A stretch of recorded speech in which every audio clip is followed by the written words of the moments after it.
It's what was I saying? My other my other acoustic guitar. I bought it for $100 on Amazon, but I read all the reviews and they're like, you can turn this into a $500 guitar if you just buy a new nut for it. Yeah, that's what you call the bone bridge at the top.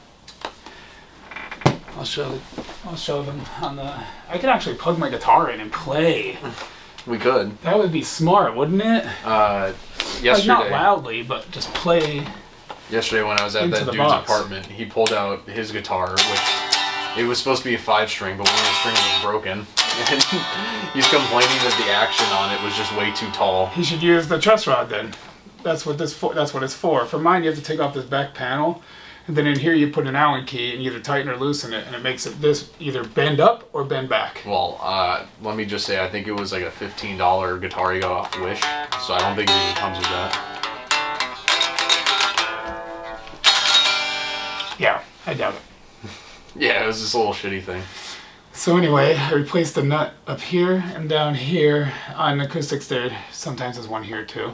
There is not on this or my bass, but on acoustics there is often one there. And I turned it from a $100 guitar into a $300 guitar. And that's really what it comes down to. You don't need thousands of dollars of equipment. You just need some. The camera industry is a little different. Of course. When you're just strictly doing video, a GoPro for a is camera, fine. It's one thing you can get one time and you need to do it right. But for music, you can get a shitty mic and a good mic, and over time improve, and just you'll improve with that improvement. Yeah, you learn the tricks for it. I mean, that could happen with cameras too, though. You can go from a $1,000 camera to a $10,000 camera. I think that the gap between a $1,000 camera and a $10,000 camera. It's too narrow now to justify it unless you're getting into specifically high-speed recording, like trying to do phantoms and stuff like that. Yeah, when you're trying to do slow-mo stuff. Shit, yeah. Like slow-mo guys. Yeah, yeah, exactly. And when you're trying to do that stuff, it makes sense to buy the extremely expensive cameras. But, you know, the average prosumer camera, which won't run you more than $2,000. Prosumer, I like that word. Prosumer. Yeah, like... Makes sense. It just immediately you get it. Yeah. One of those words. Yeah, the average prosumer camera will compete with a lot of cinematography cameras. Yeah, I mean, that's what I mean. Like, a lot of people can make, like, with their phone camera, they can make a career now. Yeah, people, they were trying to get into recording. Music doesn't work that way, though. For music, you need more than a phone. Yeah. Well, especially with music, yeah. Yeah, you can't just... Microphones on iPhones, for example, are pretty good, but... They're not. And then to track with the phone is a huge pain. I've tried it before, like using headphones and then using a mic. The latency on a phone is so much worse than like a powerful computer. Mm-hmm. So what'll happen is you'll be like doing a track like this, and then the next track, when you're listening to it, it'll be like... And it's like off a second and a half, so you're trying to play to it, and what you're playing is a second later than when you're playing it, so you're like, oh, it's throwing your ears off, and it's not fun. I remember back in like 2014 and 16, with the whole immigrant crisis of people leaving Syria and the Middle East. I don't remember that at all. I don't remember a lot of things though. Like Syria, okay, that's not Middle East. That's the Middle East though. Yeah.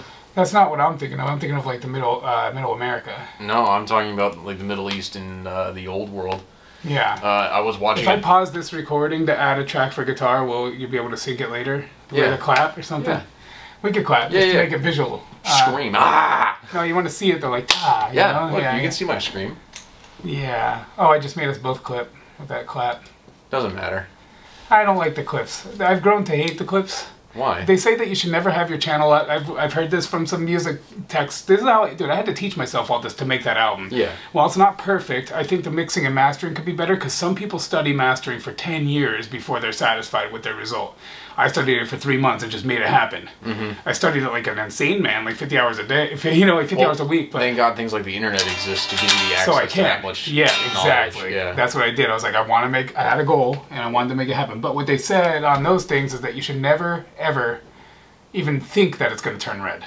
You should have such a low register that it's not even a possibility. Yeah. I learned to barely let it tip into the yellow when I'm mastering the even audio. Less, because you might go, something like that, and see that now it's not clipping. Now I'm happy, but yours isn't even showing up. Well, that's kind of a good thing. That's kind of a good thing, exactly. Because then I can always just amplify the audio later. Yeah, it's a little artificial. It's gonna suck when I'm making it jump up and down, though. Yeah. That's gonna suck. But you can edit that. You can edit what's it called? A limiter. A limiter track will make it so the quiets are as loud as the louds. Mm-hmm. Yeah, and compression. Yep. Yeah, I got all that stuff built into So let me Final grab my Cut Pro. guitar cable and let me jam while I talk to you too. That sounds fun.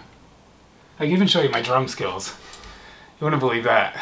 I thought you were a guitar guy, not so much of a drum guy. I played the drums on most of my songs. Really? Well, I program most of them. So like a lot of the times on the newer songs, like Corporate Communion, like the one, you know, where I'm talking about. Does Corporate Communion have anything to do with Karma Chameleon? No, I don't know. It just kind of sounds similar. I didn't think of that till now because of you. But no, it's basically about like. I was looking at that cable earlier. I was looking to see if you had an extra one of these cables, which I'm sure you already looked for already. Yeah, I did. An XLR, it is. So a lot of this stuff I never knew because I couldn't afford it, man. I went from being like, my parents they did sometimes to their benefit buy me some stuff. Like they got me my first recording. Yeah, my parents got me the GoPro and then I got all the accessories for it. Exactly. Like they got me a little thing called well, back then, there wasn't these things. There wasn't external sound cards. That's what those are. There wasn't interfaces then. Instead, they were internal into the computer. Like you installed them like a video card. And I had a Sound Blaster sound card. And it really did improve my game a lot. But I was still using that Logitech dumbass mic. Right. So, at the end of the day... So yeah, you fixed one bottleneck just to be limited by another one. I never had enough money. I always said, when I get the money, I'm going to make a banger of an album. I swear, I swear, I swear. And it kind of sounded like I was the boy who cried wolf. Because it was just never happened. But then, COVID hit. And when COVID hit, we got the stimulus. That was the same... Well, I didn't get the stimulus, but that was also what inspired me to do my video stuff. Because 2020 was COVID inspired me to do a lot of creation. 2020 was when I bought that Canon.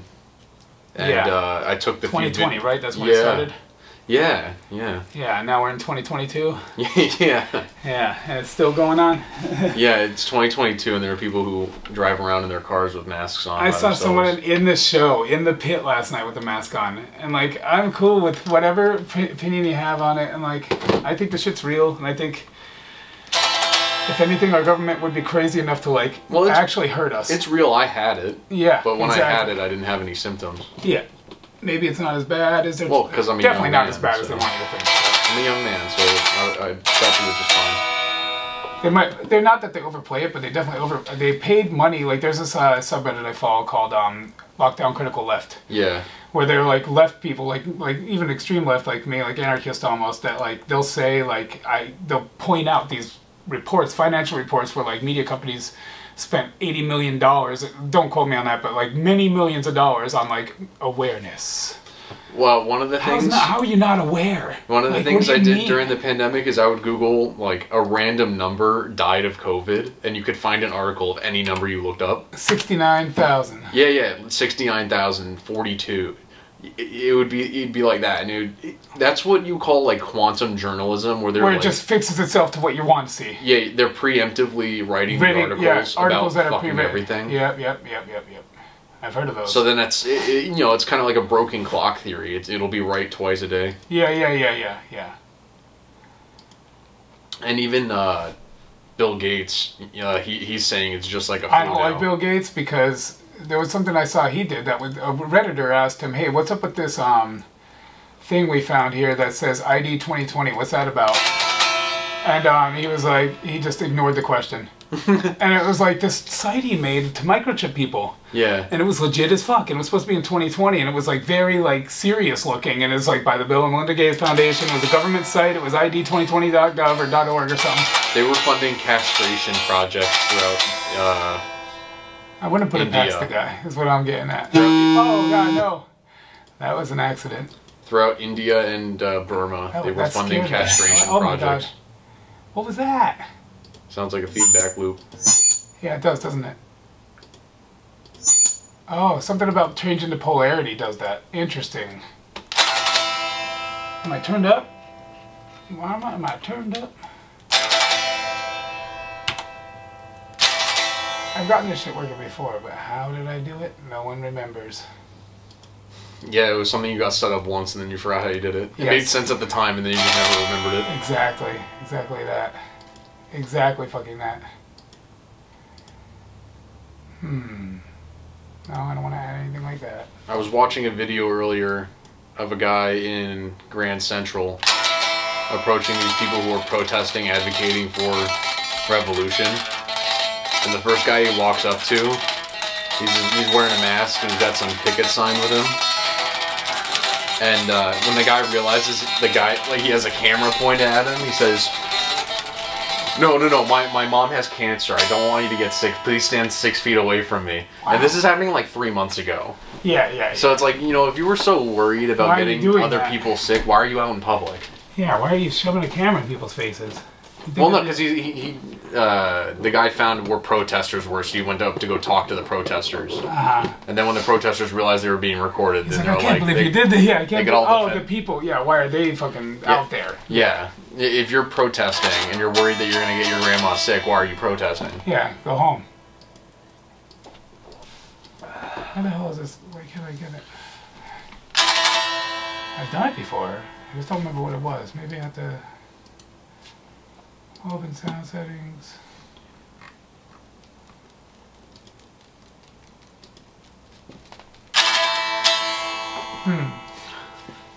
Reinstall drivers. No, not doing that right now. Not doing that. No way, no how. Song setup. Well, I think both of my cameras will pick up your guitar. Yeah, it's just nice to be able to like show you cool stuff. Like I want to be able to put the amp on it and fun stuff like that. That's fun. I don't know what else. Oh, maybe that's it. Yeah, I think this is it. This is the secret. You don't do the mono. You do the stereo, and then it lets you assign the left and right to different tracks if you feel like. Just like input 1 and 2 up here, it needs to be stereo here. Oh yeah, it looks like something's recording. Not recording here now. What happened? I think one of the microphones is recording. Well, because I added something, it fucked things up. Yeah, well, we can hear ourselves on something there. But now, what are you? That's not it. What is this? Let's just stop it for a sec. Do the sound setup. This will be on your mics, on yours, but not mine. That's okay though. Song. Looks like there's 3 different mic tracks going. Is yeah. one of them a webcam? No, those are just mics right now. Hold on. The input. It's one of these input 3 or input 4s. No, see, that won't let me do it. I'm thinking it might be. Oh, you know what? I think I know what's going on. I was wrong about that thing probably, but what I think I'm gonna have to do is go into.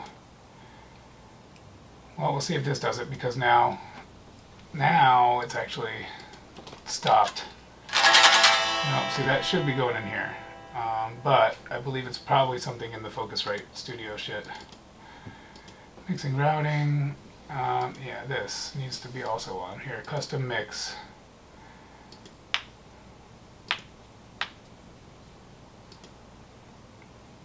We want all of them. Oh, you know what we probably need to do? Input settings, here we go. Nope. We need to probably do this.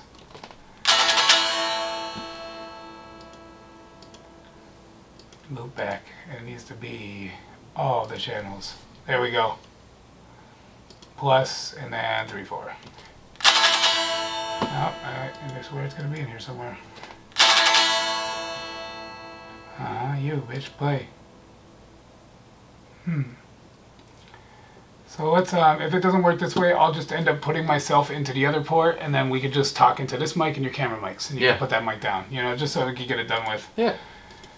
Go for it. Yeah, it'll be easier. Whatever's the easiest thing to do. Exactly. That's what I want to. Yeah, let's just do that. Because I know that. I know that method. So, little switch up here, folks. I can show you how many cool sounds I can make, and you'll be impressed. Like, wow, cool sounds. Because what it is, what I'm trying to show you is actually pretty rad. Radical, some might say. Radical. Totally radical. Say goodbye. Say goodbye to the mic. Goodbye. Goodbye. Goodbye. So you can put that down now. Okay. Should hear myself by now. Imagine if the whole time it was just a cable episode of this. No. Well, yeah, hold on. Input. Turns out it's just completely broken. Shut up. Don't say that. That's my baby you're talking about, bro. It's my baby you're talking about. There it is. So now, we should be able to hear ourselves too, as long as we have the left muted, but we can put the right, we can hear. That's fine. So let's go monitor outputs. But go back to, how do I make it so I can see this shit again? Custom mix, that's it. Yep, that's it. So now, mute this bad boy, but turn this one on. Oh, Jesus, I scared myself. I jumped, like...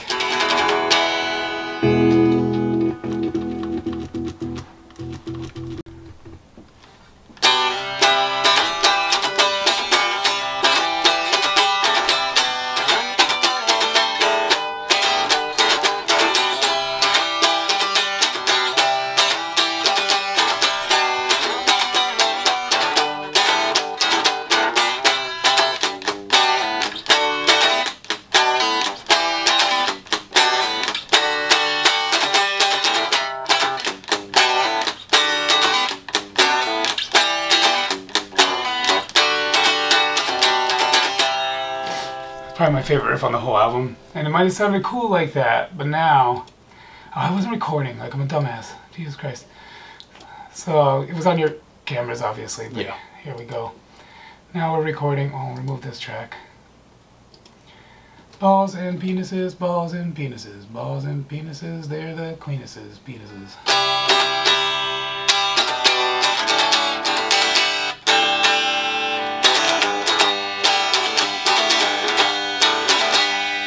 So now watch this. This is what I was excited to show you. How I did the whole album pretty much. And I'll record my screen here at this point. I'll actually I'll take it back away real quick just to show the process. Show it all. And from this point on I'm just going to record my screen. Yeah, that's good. Whole screen. Alright, so yeah, what I'm going to do here is add to an insert that is a program called Amplitube. And it's basically, people have taken the motherboards, the chipsets out of amps and like what they do and measured them scientifically to the point where they can replicate. Oh wow. Oh, so you're emulating an amplifier. Yep, with the exact hardware that's inside of it, like to a T. To the point where they can put real amp names in the bitch because it's that close to reality. Oh, nice. Yeah. Like that one says Amplitube, but there's real amps in here. So there's like Mesa Boogie amps and stuff, which are awesome. I ended up going with a lot of Mesa Boogie sounds for the album, which is funny because in real life that would never happen. They're like $5,000 each, and I'm playing like a double Mesa Boogie, like 10K worth of amp, you know? Like, that's not gonna fucking happen. No, like, but it's fun to pretend. So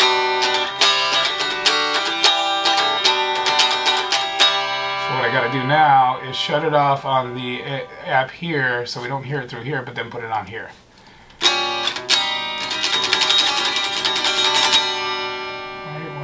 Amplified, bitch.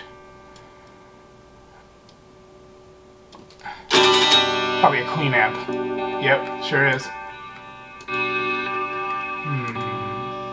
I want to go for like pickup position. We'll go bridge, and then we'll go sound character, lead, high gain, fuzzy, all them.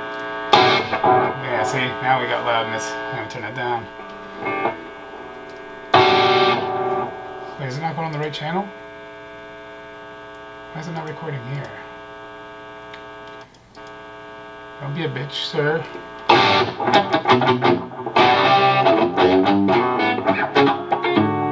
You can't tell me that's not going through there. What is your deal, my sir?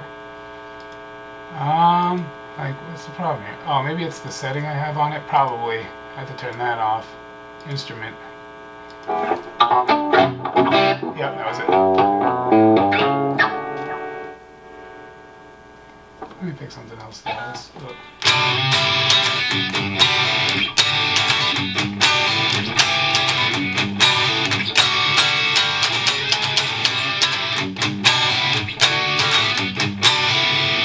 It's interesting how much the amplifier changes the sound. Yes, that's another thing I learned the whole time playing it. Like, this is one of my favorites.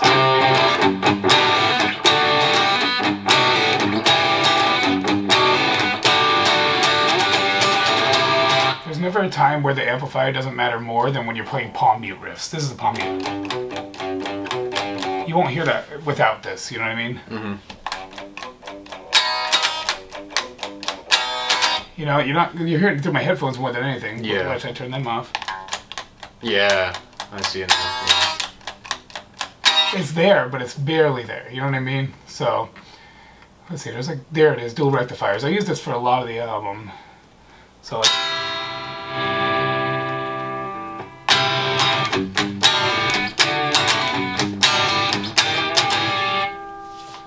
should turn it up in here and down on the mix, so it should be loud enough there.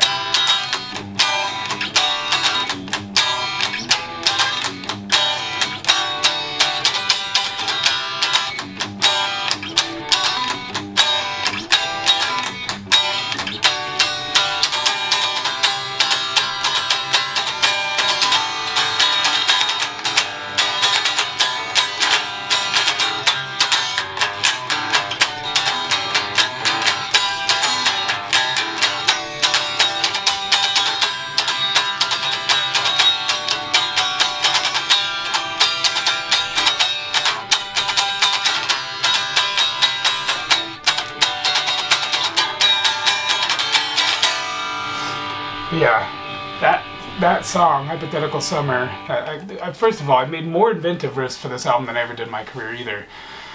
So it's finally just like, okay, now I got the equipment. Basically, COVID hit, I immediately bought an interface, because I didn't have one. So I had no way to put a real mic in. I didn't have a mic. So I was just recording stuff on my cell phone, and these, like, it was a pretty dire time for my creation. Like, I didn't write a song, I always write songs, but limitation usually breeds the most creation. But this time, it was too much limitation. Like, I had nothing, and I didn't want to record anything on a phone. It sounds bad. I was trying to track the stuff, and the latency stuff, like I talked about, was driving me nuts. I'd play and then hear it a second later, so it's impossible to play along to something like that. Unless you do it to a metronome and do it separately, it just gets really messy. Also think about just how much you're limited with space on your phone. You know, when you have a whole computer and large flash cards to record with. Storage, actual fucking utility, everything about it. Getting a phone call while you're recording, the buzz going off, anything. There's so many things that ruin it. Yeah. And then it starts crashing as soon as you have more than 4 tracks. Some of my songs, and I'll show you on stream, some of them, they have 80 tracks, like, to a point where it was a problem, and I had to cut them down, you know what I mean? Like, because that was a problem, too. I learned a lot in making the album. It's not perfect, like I said. I think the tracks are as good as they're going to get for this setup, and I think that someone with more skill mixing and mastering could take it to another level, and that's what I want to do. With our video, there's a guy, let me read it to you now, and you can put this on the screen if you want, for the video, if you're going to edit it at all. Well, blast some guy's private information? No, nothing private. Just what he said about the music. So, like, first of all, there was that one guy who added me to the group chat for musicians. And the guy who ended up coming around to it. And he's been, like, such a sweetheart. Like, at first I hated him because he was mean about my music. That hurts, you know what I mean? Even you. Yeah, I was upset at first. It hurts your feelings, you know? When people are mean about my videos, at first, you know, it's... Well... Then you kind of try to find out why. When I first was getting criticism on my videos back when I was starting in 2020 or in high school, I took it seriously, but like now for me, it's either you get it or you don't, and I'm sure you're moving towards that. You know, people either get it or they don't. Yeah, there was that one night over Easter, I was home laying in bed, and you were like spilling your heart out to me about the music, and I was just like, homie, I'm just Bill, tired. I'm trying to go to bed, yeah. homie, it's 4 a.m. or something. Homie, it's 2 a.m. something. No, like it was like 10 o'clock. I was just in bed homie, early. I'm going to bed early lately, so goodbye. And I'm like, oh. Yeah. Yeah, I'm like, dude, I've tried my hardest on this. Please don't break my heart. And you broke my heart. But no. I kind of got it, because he said homie. That was the nicest way to say it. Yeah. Homie was a smart word to use in that context. I was like, maybe someday he'll come around. And you did. And guess what? I'm sitting here now talking to you about it. Yeah, you want to know more now because you saw how much Rob loves it. And you saw how much I love it. It matters a lot when you see someone put their fucking whole self into something. Mm-hmm. It's like, okay, this isn't just a fucking, he's not just trying to get rich. No. Or he's not just trying, I'm hiding this from the public in a lot of ways. I didn't push it on anyone because I'm scared to push on someone and have them not like it. Well, that's why I like YouTube too, because I'm hoping people just discover my stuff. That's not going to happen as much as you want it to, though. Like, I've been thinking that for 20 years. And the reality is you've got to be, I know we're not the CEO type, but for your own shit, you got to be the CEO type. You got to be a ruthless fucking investor of yourself. Like, you really do. Yeah, I mean, and it's hard. I've been telling myself a lot. Thousands of dollars on my equipment. I'm telling you this because I have to tell myself this. Yeah. I'm number one, my own biggest fan. I only make the shit I make because I want to listen to it. I listen to my own music more than I listen to any other music by magnitudes. Yeah, but I don't watch my videos like that though. Music's kind of different, but number one, number two, I'm also my own biggest enemy, and I hate my music. Oh, really? Yes. It's not worth showing to people. I should, you know, delete it. I should just stop making it. It's never going to happen for me. That's the part of me that's equal battle all the time. And you got to try to fucking make the other guy win and try to make people hear it. I used to be like that, and then I realized that, you know, if I want to make it big on YouTube, I just have to make videos anyways. It sounds cocky when I'm like, this is my favorite album, because it is, but like, I also hate the album. I love it so much that I cry about it sometimes. Like, I'll just break down, like, laughing so hard, and I start crying, like, about how masterful the writing is, but, like, at the same time, I'm afraid that people aren't gonna like it. I like it. I showed my friend Seth today, and he was like, "Oh, this is terrible." I'm like, "Oh, see what I mean? Whatever, you weren't there for it." Yeah. But, like, it's not his style, whatever. Yeah. Actually, it is. I thought it was his style when I showed it. He could probably be more into, like, the Stooges, like just, like, grungier stuff, you know? Not so forward with my stuff's not emo, but it kind of is in a way. I think Seth is more into like screamo stuff. Yeah, exactly. Yeah. But I go pretty hard sometimes, and I scream sometimes on it. He didn't listen to enough to really make a judgment call. Plus, the video isn't even finished. He just immediately wanted to dismiss it, and that's all right. Well, he's like that with everything I do. Yeah. He says my videos are shit too, and I'm like, well, he just Seth, wants to put down other people because he doesn't create. Sometimes that happens. Actually, he's a guitarist too. But does he create? I don't think he records any of it. No. Does he write? No, I think he plays covers. I think he just plays, yeah. And I don't, not to talk shit on any cover musicians out there, for real. I play some covers, but for me, playing a cover, just playing a That's more just technical skill than it is technical skill. And like, there's a reason why my drummer gives me so much shit about this, because he's great at covers, and he's amazing at them. He's an amazing musician altogether, because not only does he do covers and stuff like that, but he also recognizes the skill it takes to write. Like 100,000%, he's like, I wish I could write some stuff like that, and he can write great. It's a battle of attrition with yourself when you're writing, because, you know, you write something down and go, oh, that's stupid, I gotta redo this. He wants me to learn to read and write notation, and learn theory. And I told him that I'm kind of like a caveman, like living in that cave. Just go for it. It's instinct. And I think if I learned the theory, I'd think too much about it. Yeah.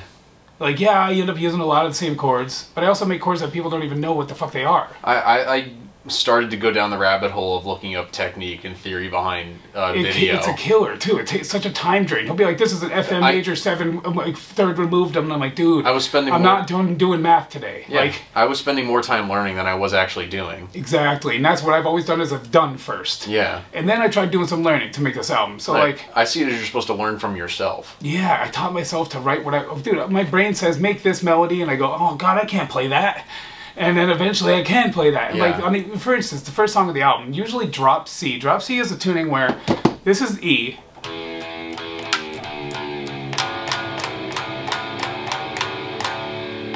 That's drop D. That's drop C.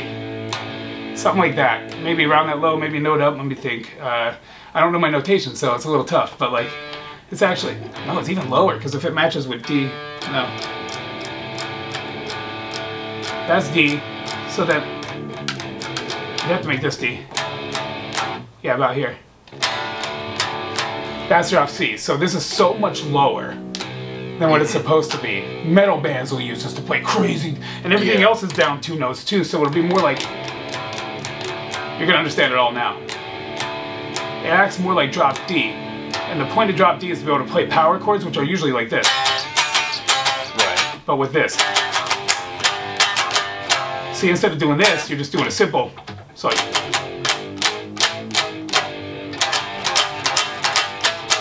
you're playing entire power chords with just one finger. Right. That's why metal bands love it, because they go, you know, you know what I mean? Yeah, I've seen them in their music videos. They're a little wild with it. Even System of a Down does that. Yeah. But it's cool. I like drop C. I actually have a couple songs in drop C, but I do weird shit with it, you know what I mean? Like, I'll play crazy chords that don't exist otherwise, like. Well, if it didn't exist, you brought it into existence. It existed, but I never played it. Right. Oh, I like this. See, I'm writing this right now.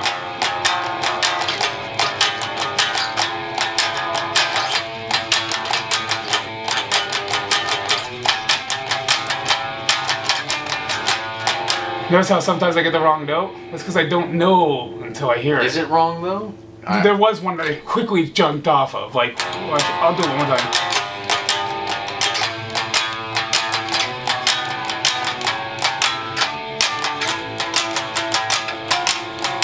That wasn't wrong this time.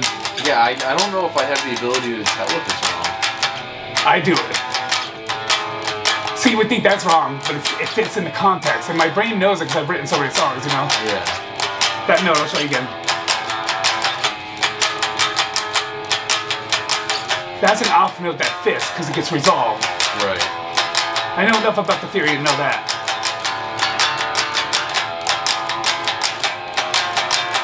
But if I went here, that's wrong. Doesn't fit. You can resolve it if you wanted to, but this one fits. Even though it's like kind of the same wrong as that one, because this one could be resolved in.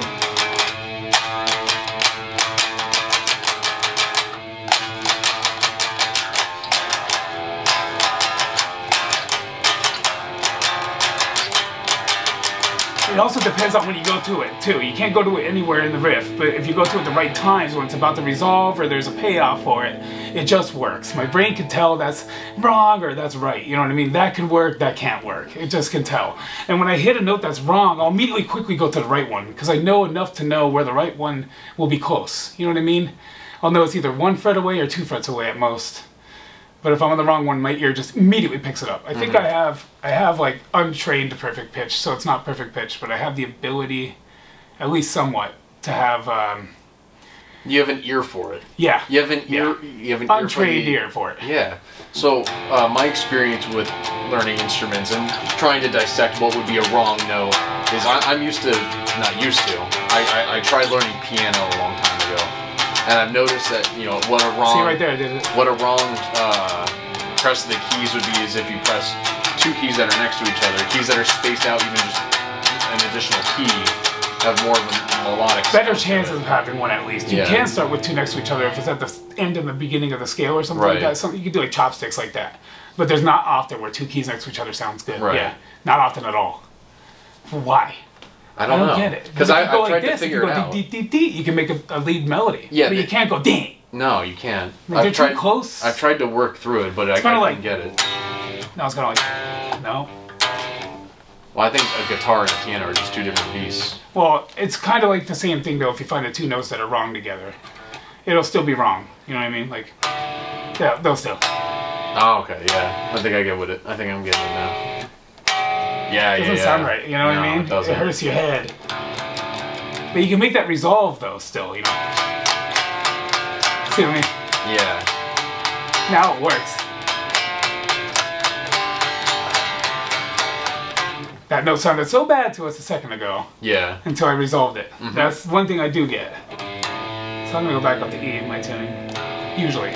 But my point about the drop C thing was, just because I wanted a certain note on the album, the first song, Intro to the Hypothetical Summer, where I have like the horns and the bells going off, I actually had to tune the bass guitar to drop C because it was a note I needed that I heard in my head. And I needed that note, but I couldn't hit it because it was too high up, so I fucking went down to a metal tuning just to be able to get the note for the song. I had to play it so softly because if I hit it too hard, it went brrrr, and it was like vibrating against the guitar. I'm gonna do a live song for this, I think. Just one I'm pretty good at, what I do. Maybe I'll do a really old one. Yeah, I will. Whatever. I haven't played this in years. How do you vibe with the lyrics? I was in the city, Philadelphia, at a show I really wanted to see, and I was drunk out of my mind. I was drinking whiskey straight, and I lit my hair on fire that night with a match. But then I was crying outside because, like, I think my girlfriend at the time was being really mean to me or something. Who knows? Who remembers? I was crying outside, drunk, stupid. So drunk that you're crying. Like, it only happened to me like twice in my life. That was one. You get to like, oh, I love you guys. Yeah. Oh my god, I hate myself. And then this drunk guy was just like, this drunk black dude was, I don't know if he's homeless or not, but he came up to me. This guy at the streets, and he came up to me and he was just like, it's gonna be alright, man. It's gonna be alright. And I went inside and had a blast. So thanks to that guy.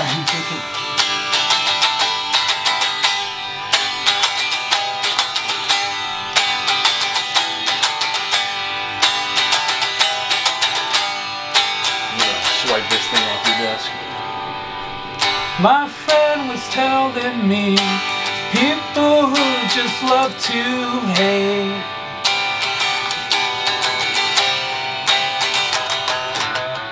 They build these buildings nice and tall and sit and wait for them to fall. You've gotta build it to burn it and love it to mourn it. Oh, oh, oh, oh. You've gotta take your time to spend it and break it to mend it. You do.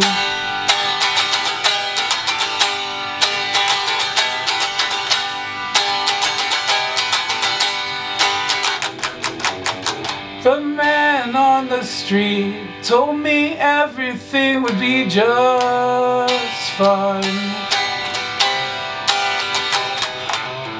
It didn't take me long to understand that he was right. And as time goes on, we'll sing this song and wash away our bruises. Seal up those envelopes and send us all away. Carry me to tomorrow. Carry me to tomorrow. Carry me to tomorrow, 'cause I'm goddamn sick of today. Oh, oh, oh. Oh, no, no, no.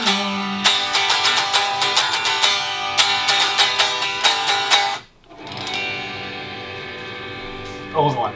Very old. So while you were playing, I was thinking about, you know, the kind of imagination you have to think of those notes. Because I caught myself having... My favorite part is the specifically the carry me to tomorrow. I love that. I don't know. Yeah, I was catching myself thinking, you got the imagination to come up with the notes and the lyrics, and you're focused on your craft. But while you were playing, I'm so focused on my own craft. I'm thinking, all right, where am I going to insert this clip into the documentary video that we're doing? Into that one. Yeah. So I told you earlier I was upset with the pacing between. Like, I was gonna try to split up you singing into 4 different parts. But it's kind of now you can make a whole. Your whole time with me this past week. Right. So now I can add this. Because it's a yeah. I can add this either before or after us working on the video. Dude, yeah, and then it kind of combine works. this too. music in, so it breaks up the pacing. Did I play it well enough? You think? Oh yeah, of course. Yeah, all right, cool. I haven't played live in a while. Like, imagine that, dude. Some of the songs on the album, I'm gonna have a hard time playing live, like that. Oh. I know this is gonna sound a little arrogant, but I think a lot of other people who make videos might think this way, which is if I included it, it's because I thought it was good. I thought it was worth watching, though someone else may not agree. That's kind of funny because to me, I thought I didn't sing the greatest on the walking video. It was good. It's got heart. It does have the heart in it, and that's why I wanted to include it, and you wanted to include it too. At the time, yeah, until I heard it back, and I'm like... And then, you know, once you get your music video done, you know, plopping that right on the end, making it come full circle, showing the final product, it'll make the acapella work, and it'll make this work with it as well. It will, because it'll be honest, and then you hear the full produced one too first. So like then you hear that version. It's not, that's what I was always used to be so worried about when people would, I was like, I don't want people to hear it yet. I want to make this. You know what I mean? Then when they hear this, then when they hear that, they'll be like, oh, that's where that came from. So when they hear the acapella, they're like, yeah, it's that banger we know. Yeah. They already know it. You know what I mean? Yeah. They didn't know it with. Well, they heard it with the heart, but they didn't. I'm gonna do an acapella version of. I'm gonna do a version of the acapella now. Like I have a version. I was playing it in, much to my boss's chagrin. Is that the right word for this? Not liking it. Yeah. I always read it as charging, but chagrin or whatever. Chagrin. But I was outside my acoustic on break at work at VR Guest, and I just like thought of a slower version of it that it's just kind of vibey. So I'll just play it now, and you can throw this in too. But it's like.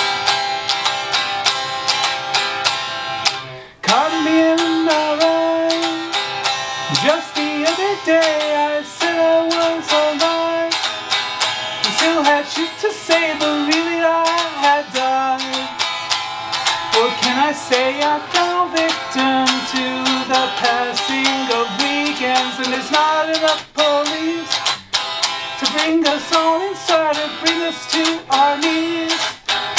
Just give them some time, it's already all I see.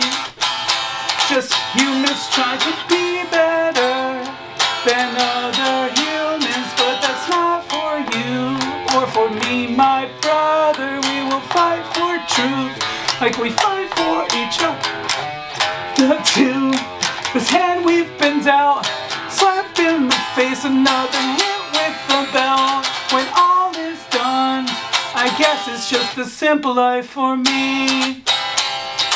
Floating through the trees, floating through the seven seas, floating through a mediocrity.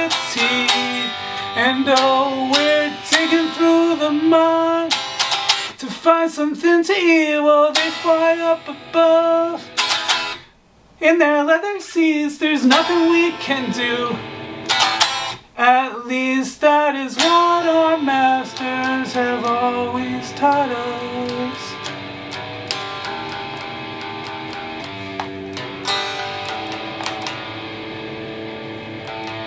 They've always taught us that.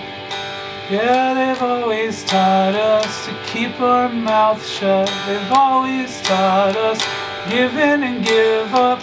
They've always taught us don't go against the grain. They've always taught us this is all sane, and the feeling you feel inside your brain, that is just a normal pain. Take the medicine and it goes away, and you clock back in for another day. Because profit is the king in this land of debt. Just buy a diamond ring and then wait for your death, and all I do is sing. And I say fuck the rest, there's no blood on my hands besides my own. And maybe I will never feel at home, but at least I don't have to feel alone. And I will fight like hell in the fallen's name for the ones who've lost to this unbeat up again. If we make it out, I guess it's just a simple life for us. Floating through the trees, floating through the seven seas, floating through this mediocrity. I'll be living in the mountains and the trees. I'll be floating in the nuclear debris, fighting and bleeding for a chance to actually be free.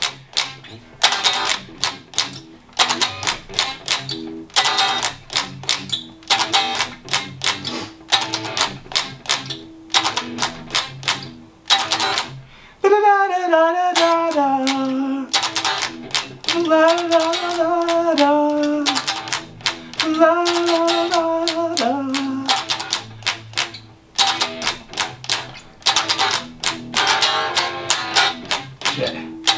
Sorry. Here we go.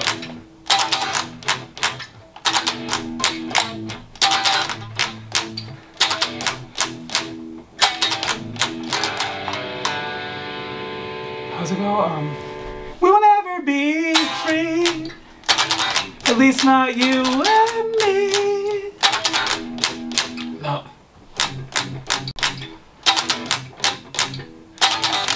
We will never be free. At least not you and me. Owned by the same bastards. Let's fill their graves faster. Oh. Oh. Dude, the rhythms, they throw you off. Like, if I heard it playing back, I'd know it 100%, but I haven't played it live in a long time. But my favorite song on the whole album, and this is something I have actual video evidence, audio to show you that goes along with the story. One day I'm sitting on my, this is how the concept of the whole album came up. I was just sitting on the bed at the place we used to live. I was fucking around on a guitar and I came up with this riff. One I played at the beginning of the podcast. Actually, the first way I played it was...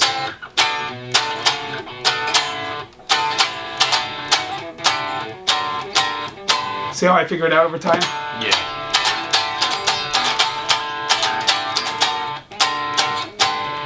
There it is, so...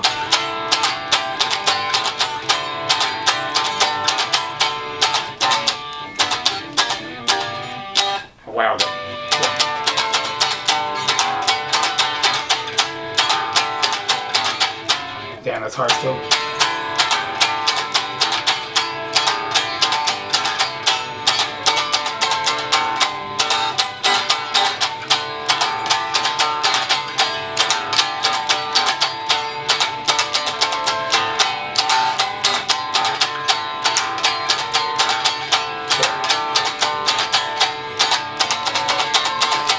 So then the other day I was like, this note doesn't really fit. So this note fits better. Yeah. Tuning. It's better to tune like this. Harmonics.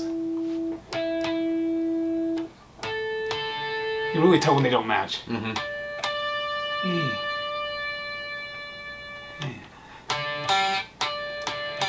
No, I went too far. Good enough. Like the Drake meme, like, then, yeah, you know. It's not perfect, but can you tell when it's off?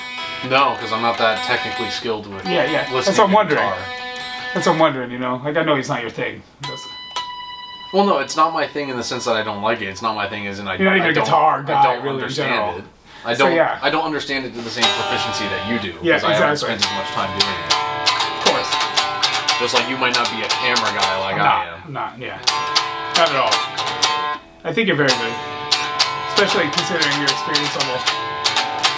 Well, thanks to modern technology, I can say I have almost 10 It's like years. accelerated. I can say I almost have 10 years worth of Because experience. you with cared cameras. about your photos this whole time? You cared about the photos you took on phones even? Does that how it No, I you to cared think about it? the idea of making video, and when I started doing video classes in high school, What did that's you start filming? What was the first things you filmed? Oh my god, yeah, we can go on my YouTube page and look through the backlog, because I've been posting on and off to YouTube since 2013. I'll stop the video at some point because then we could do the screen share and the loop back is called, where we could talk and play over things that we watch. We'll do that in a second. I'll play the drums too. Yeah. So let's do that in a minute. But that riff, I was sitting on the bed. I remember the day like it was yesterday. It was like I was having writer's block for so long, and I'll go back to the story of like how this all started. I used the stimulus to buy that $100 interface. Yeah, at least you use it to invest in something. I and did not, big time not myself. spending This on alcohol. $3,500 computer. I mean, I bought some booze, but mostly it was investment. These monitors, $500 each. Mm-hmm. This mic that we're on right here, $150. The mic that you were holding, $100. The cables, all that was at least $200. This guitar was $600. Yeah, but that's all investing in yourself. My whole life, my dream was to be able to make this album. And I did. That's what I'm saying. It's kind of like a coming to, like, it's my everything. Mm-hmm. That's how much it hurts to show it to people because I'm so scared of someone reacting like your friend did. And it's certainly not the culmination of all your work like because that hasn't happened yet. No. It's still coming. Yeah. And I'll even show how weird the intro is to the second album. And there's a reason I didn't use it for the intro to this. It would give people the wrong impression about my music. Because it's like electronica, like... The drums on it are literally recorded on a desk exactly like this. It's so weird how things... I'm glad I get to show people this, like in this... But I went like... Yeah, there's been a lot of like synchronicities lately, like... coincidental happenings. Like fate. someone said something and you're like, here, check this out. And the contact you saved was the same statement. Exactly. I'm actually going to take a break here. Well, not a break, but I'm going to use their tuner. It's much cleaner and easier. And I can show you how acquainted I've gotten with the software because of this situation. So yeah, I went and I took my stimulus money, the $1,200. I bought the interface, a couple of mics and cables, and I already had the guitar because, well, I had half of it and I used the rest of the stimulus to pay for it. So I started recording then. But I only had my old interface, right? So then... I'm actually surprised how long this almost lasted the whole hour. Wow, so it got all that? Yeah, normally it's like 45 minutes. You put more on it? I'm putting the next battery in, yeah. Oh, you're the man. So, I'll just wait to talk for a second so I can do anything anyway. The tuning. Well, the other camera's still going. I know, but I'm just going to wait for it all. I'm going to put the tuner in anyway. So that was the first thing I did, was I bought the interface, right? Then I got... Because I'm a contractor, I couldn't get the pandemic unemployment because like only you could if you had W-2s. But then they opened it up to everyone. Everyone who had at least a 1099, which I did. I worked as a contractor for the repair shop I work at now, where I met you. Mm-hmm. Exactly how you're saying everything keeps the stars aligning, shit like that. That's how you feel when you meet someone substantial to your life, though. Like a lot of things that we talk about feel like they line up with the stars because you're a guy who's making art and you're promoting your friend's art with your whole heart. You can feel that, and that makes a big difference in everyone around you's lives. Well, everyone who wants to support your art too, which I do. Yeah, like I say, it's either they get it or they don't, and I don't really care if you don't. Yeah, yeah. But you didn't get mine at first. No. And now you do. Yeah. So like, what changed? I wanted to say earlier, like, just being involved with this is making me like the song more. Just because I'm a part of it now. It makes you look at it less with a critical lens of like, oh, I know Bill, he's a goof. You know what I mean? And more like thinking of like what it's got to say, right? Right. Yeah, that's exactly it. And then like, hey, those notes are actually pretty decent. And you start to like, oh, this got a jingle to it. This song has balls. That's like, I feel like it's a grower, and that's a problem, though. It's a grower, not a shower. That's a problem, bro. That's a problem when I'm trying to get people's attention immediately. So anyway, I was sitting there in the, you know, so the stimulus hit and then the POA hit. You know, I've noticed a lot of music with me isn't immediately a hit. Then unless it had some sort of like historically relevant thing that I was learning. That's what I want to hear. So there's a note that I don't like. Bill. Oh shit, don't say anything. Don't say anything. Get this camera evidence out of here. Get this camera evidence out of here, dude. What the fuck are you doing? Oh my god. I gotta be early tomorrow. Hey, at least now you know. Yeah, thank you, dude. I need to Because you know what the implications of that mean, right? That I have to buy him a case of beer. Because guess what? Why does he only deal in cases of beer? I'm gonna give you a benefit for helping me set up the business taxes with a case of beer. You don't bring the bathroom key home. You get you don't put it back. Well, look at how often he drinks. I'm just telling Stasia, I don't want to get paid in beers. Like, we need food. Yeah. We need money to buy food, Levi. Stop paying me in beer. God bless his heart, but... Look, that works with me because I'm not getting paid. Yeah, he's trying to pay me like he pays you. Yeah. Because you'd be happy to get the case of beer because you weren't getting paid. Right. Yeah. It just saves me money. But I'm like doing all this fucking like starting an entire eBay store and he's trying to pay me. I did this like EIN business taxes and got her sales tax license. Man, like he couldn't like understand. Well, not that he couldn't understand them. He just like he gets freaked out by everything like that. It's too much for him to handle. He's like got to sit down and get out his glasses or something and a notebook and a calculator. I'm like, dude, I got it. Let's just sign up for the thing, get it over with. And he's just like, oh god, and while I'm doing it, like click, click, click, click, done, done, done. He's like, oh, you know, like Hank Hill. He got all uptight about it, except he might not know what he's talking about. Yeah, so like, you hear this? You hear that note that's going to that? Yeah. But then listen to this note that goes with this. Works and fits way better than...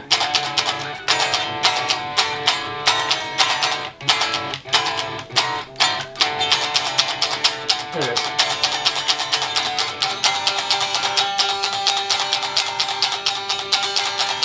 I'm getting it. Yeah, I'm getting it. That one sounds dull and dumb, yeah. right? But then, so listen to the riff with the other one. Now listen to it now.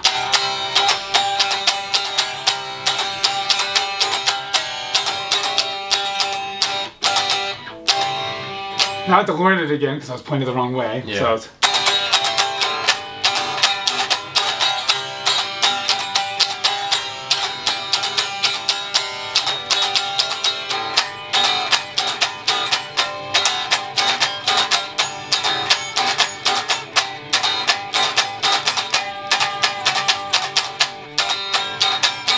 that's a crazy riff.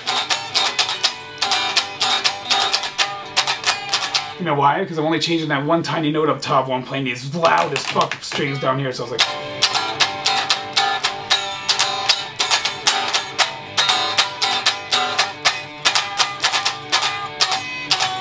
But then, so I had a riff here that went...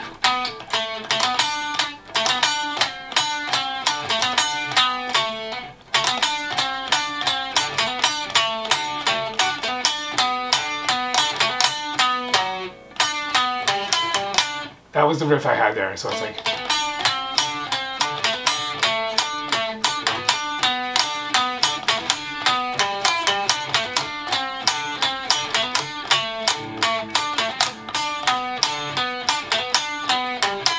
There it went.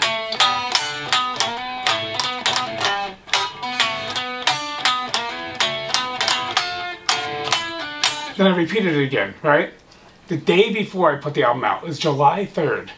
Album's done. I'm walking with Rob to the park, and a riff comes into my head. This is how a lot of songs come to me, just in my head. The one that I showed you, it came to me sitting down fucking around. But a lot of them come to me while I'm doing the dishes or something. One time it was in the Knoebels line for a ride, and Stasia was so mad because I pulled out my phone and started recording, humming all these beats like a psychopath, you know, like dum dum dum dum dum dum dum. Then I'm going to do the lead guitar afterwards, like and she's just like, "Don't do that here, stop." You're embarrassing. Kids look scared, you know, like. But like, I need this now or it's gone. Right. And that's the moment. An example of this happened with Rob walking to the park, walking down to the river. We wanted to check out the river. Oh, we wanted to skip rocks, and we did, and it was great. He did some really good skips that day. I'm proud of him, because a lot of people don't have it in them. But my dad taught me, and I taught him. You got to find the good rocks for it. And you got to like really get. Yeah, it has to be flat, but it has to have rounded edges as well. Down. Yeah, because if it's sharp, it's gonna hit at an angle. Right Yeah, exactly. And you got to make sure that you throw it out there a bit before it hits too. Right. Yeah. There's a lot of technique that goes into it, and he didn't have anyone ever teach him before. We used to skip rocks at each other, me and my friends. Huh. That's a dangerous game you can play, but you're gonna hate it. You're gonna hate it. Yeah, catch one in the neck. In the shins. Oh yeah. A lot in the shins. I don't like that game. Anyway, my other friends used to just literally go into the woods, and they called it like soldier or something. They would wear a colander around their head and throw rocks, like bomb them on each other. It's like you're in a war, you know? Yeah, that sounds like a story from Malcolm in the Middle. But it's real life. So yeah. My grandpa told me stories of like him and the neighbor boys, because I grew up in the same house my grandfather grew up in, of them going into like the swamp behind my house and shooting each other with Red Ryder BB guns. Yeah. Your shooter out was a real thing that happened, you know? Yeah, one kid got one in the ear. It could have happened to them. Yeah. Sorry for the fuck-ups, but then I go. I added this, and I heard this with Rob. Not this part. This part I added later to make it fit.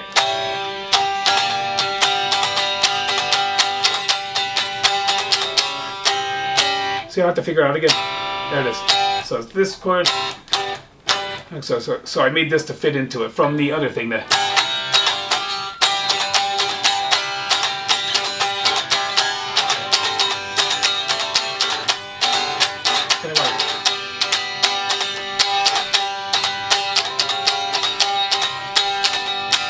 I fucked up again, didn't I? You'll get it right here. This is it. There we go. So it slows down. There's a transition to the new riff that I consider my favorite riff ever that I've ever written.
I just love that riff, man, because the thing that makes it so cool, a hammer off is when you do something like this.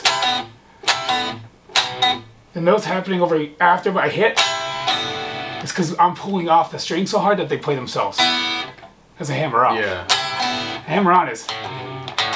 Yeah. Where the note plays after, I'm making the note from open to a note.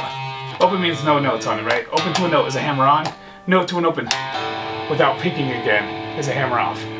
Watch how many hammer offs there is going on here. That goes one there, right? And one there, right? So every time I'm going back to this chord, that makes it feel like more heartful. So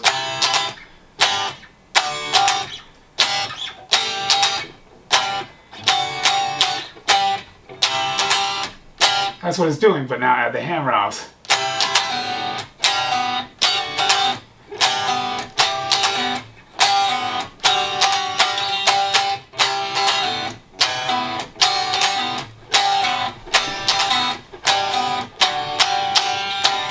You can go back to it itself right there for an in between, but now what really makes it is the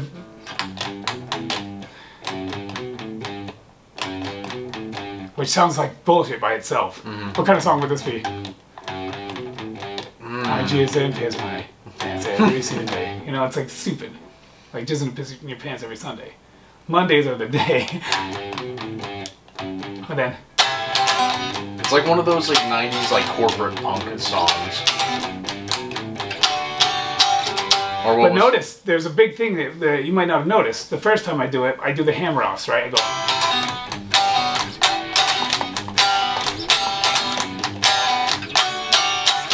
But later, the lyrics get more intense, and I don't do the hammer offs anymore, which means I can't play this chord at all, because I want these notes to be pronounced.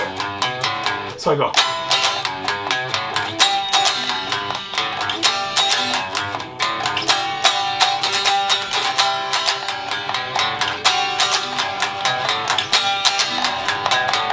So I can do that one hammer off like that. But I really want that dun, dun, dun, dun, dun, to like really drive in the meanness of the part. Right. Because it's where I go, it's hard to get the gloves up, whoa. I do that during the... It's hard to get the gloves. It's hard to put the gloves up, whoa. When nothing's are made of stone. But someone's getting fucked up, whoa. So someone's gonna atone. We'll board up all our windows, whoa. We'll bring our own sun. We'll listen to the wind blow, whoa. Go part 2 and a go part 1. It's that hypothetical summer where we lived or did not live. That astronomical bummer when the foundation started to give. Summer only on paper in the humid, sleepless nights. Last summer we saved it, now the last summer of our lives. If only we held on, if only we never let go. If we kidnapped the sun, if we fist fought the snow. Sorry Australia, your plants will never grow. We're keeping the summer, this time we won't let her go. This time we won't let her go.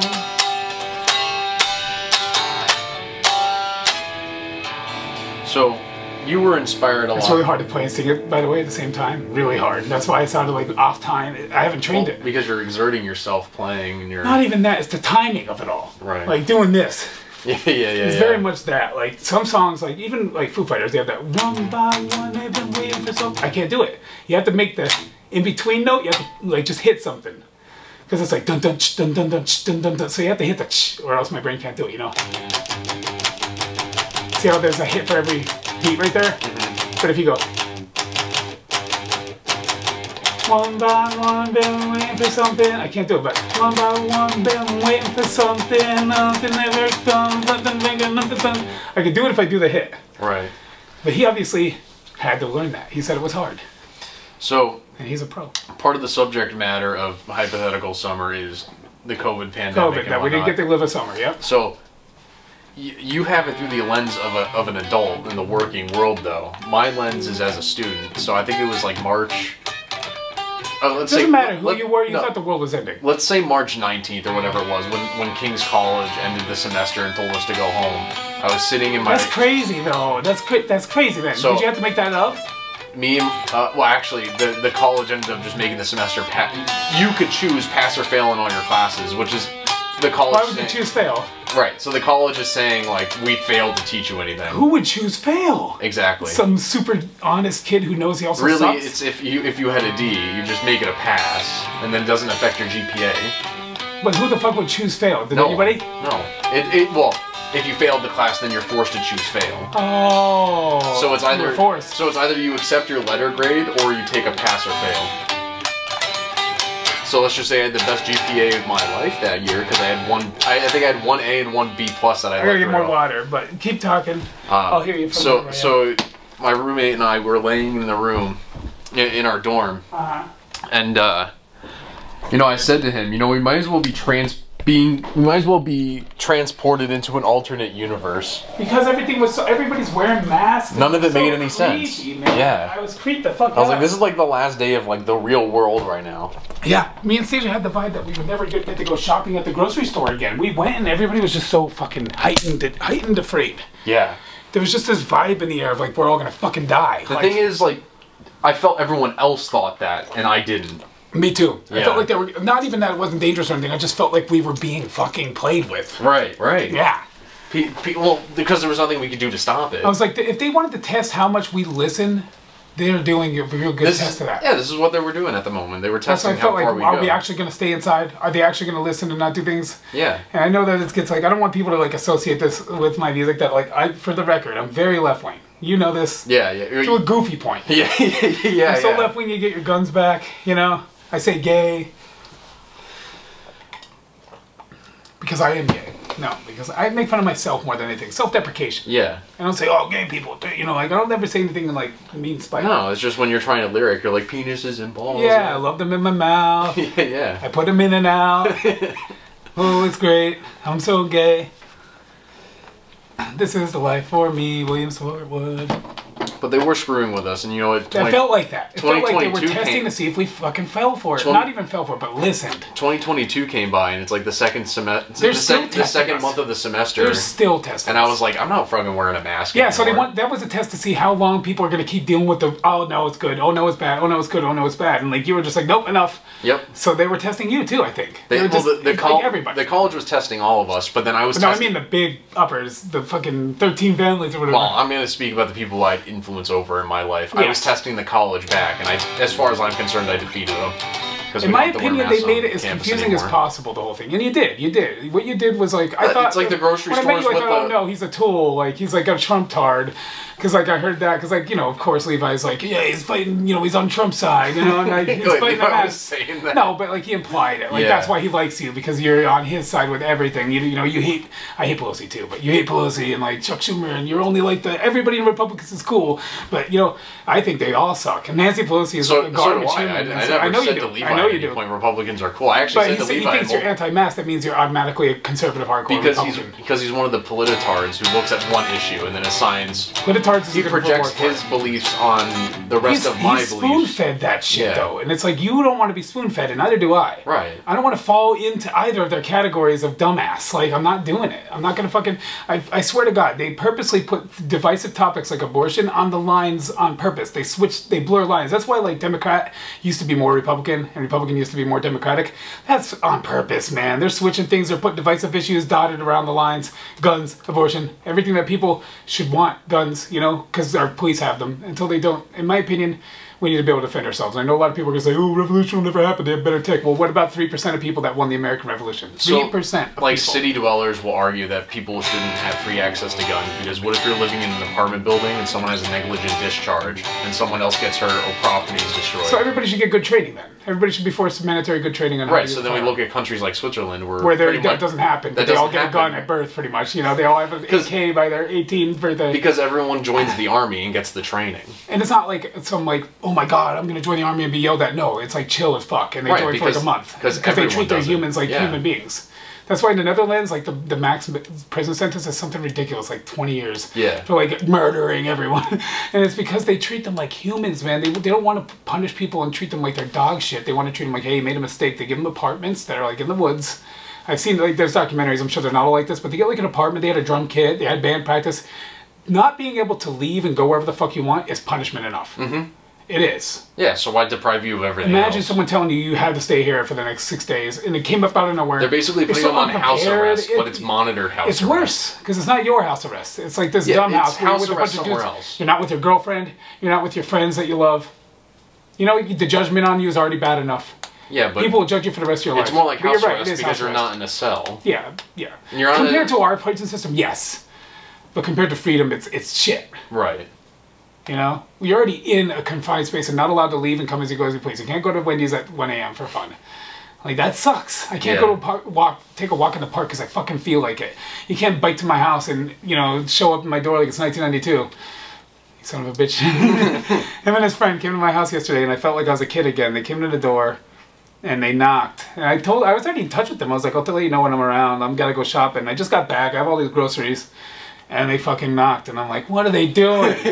Oh my God, who does that? I said, but it felt good in the end, because you know, you're forced into hanging out with your friend, and then you have fun. Yeah. And then you're like, all right, I'm glad that I was forced to hang out with him. Like, I wish life was still more like that more often.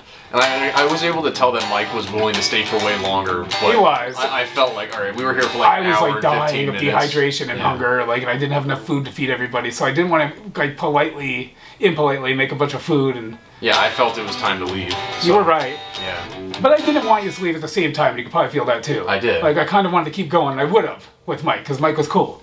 I like Mike.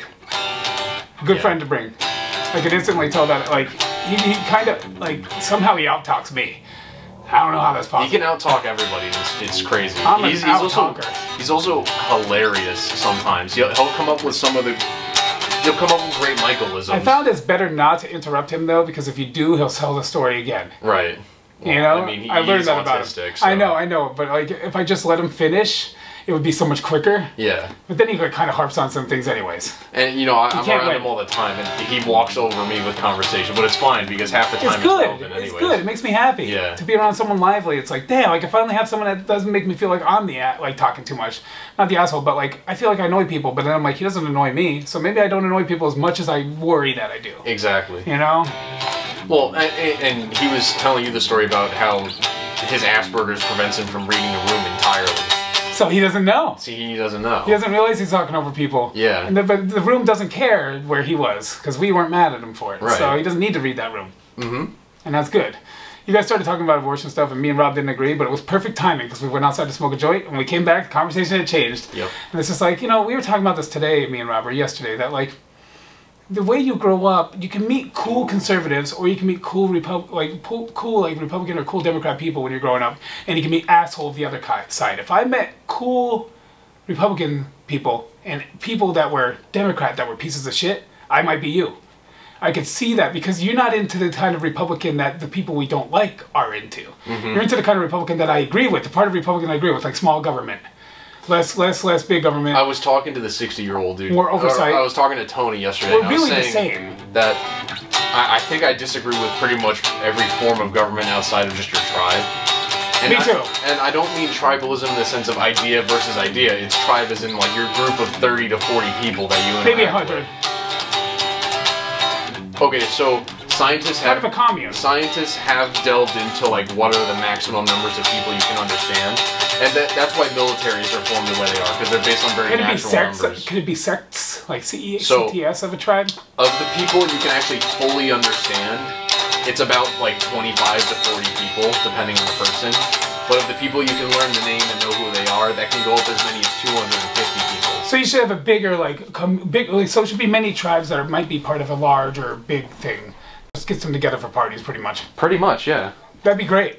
I'm totally 100% down with that. Like a commune, but that's subsected. You know what I mean? It's subsected based on... Connor's tribe, my tribe, we friends. But it's not subsected on ideas, it's subsected on friends, Yeah, like who we know directly. But my tribe could be right next to your tribe, and those tribes could overlap into a third tribe. You know what I mean? Like a tribe within And a tribe. because those tribes are still... And because the organization of those tribes is small enough, you can still learn who every individual person is. And learn what they know. Well, learn them enough, yeah. Yeah, to discover cool shit. Connor's tribe got this new tool you guys got to find out. It's called a hammer. Yeah, basically, yeah. Yeah.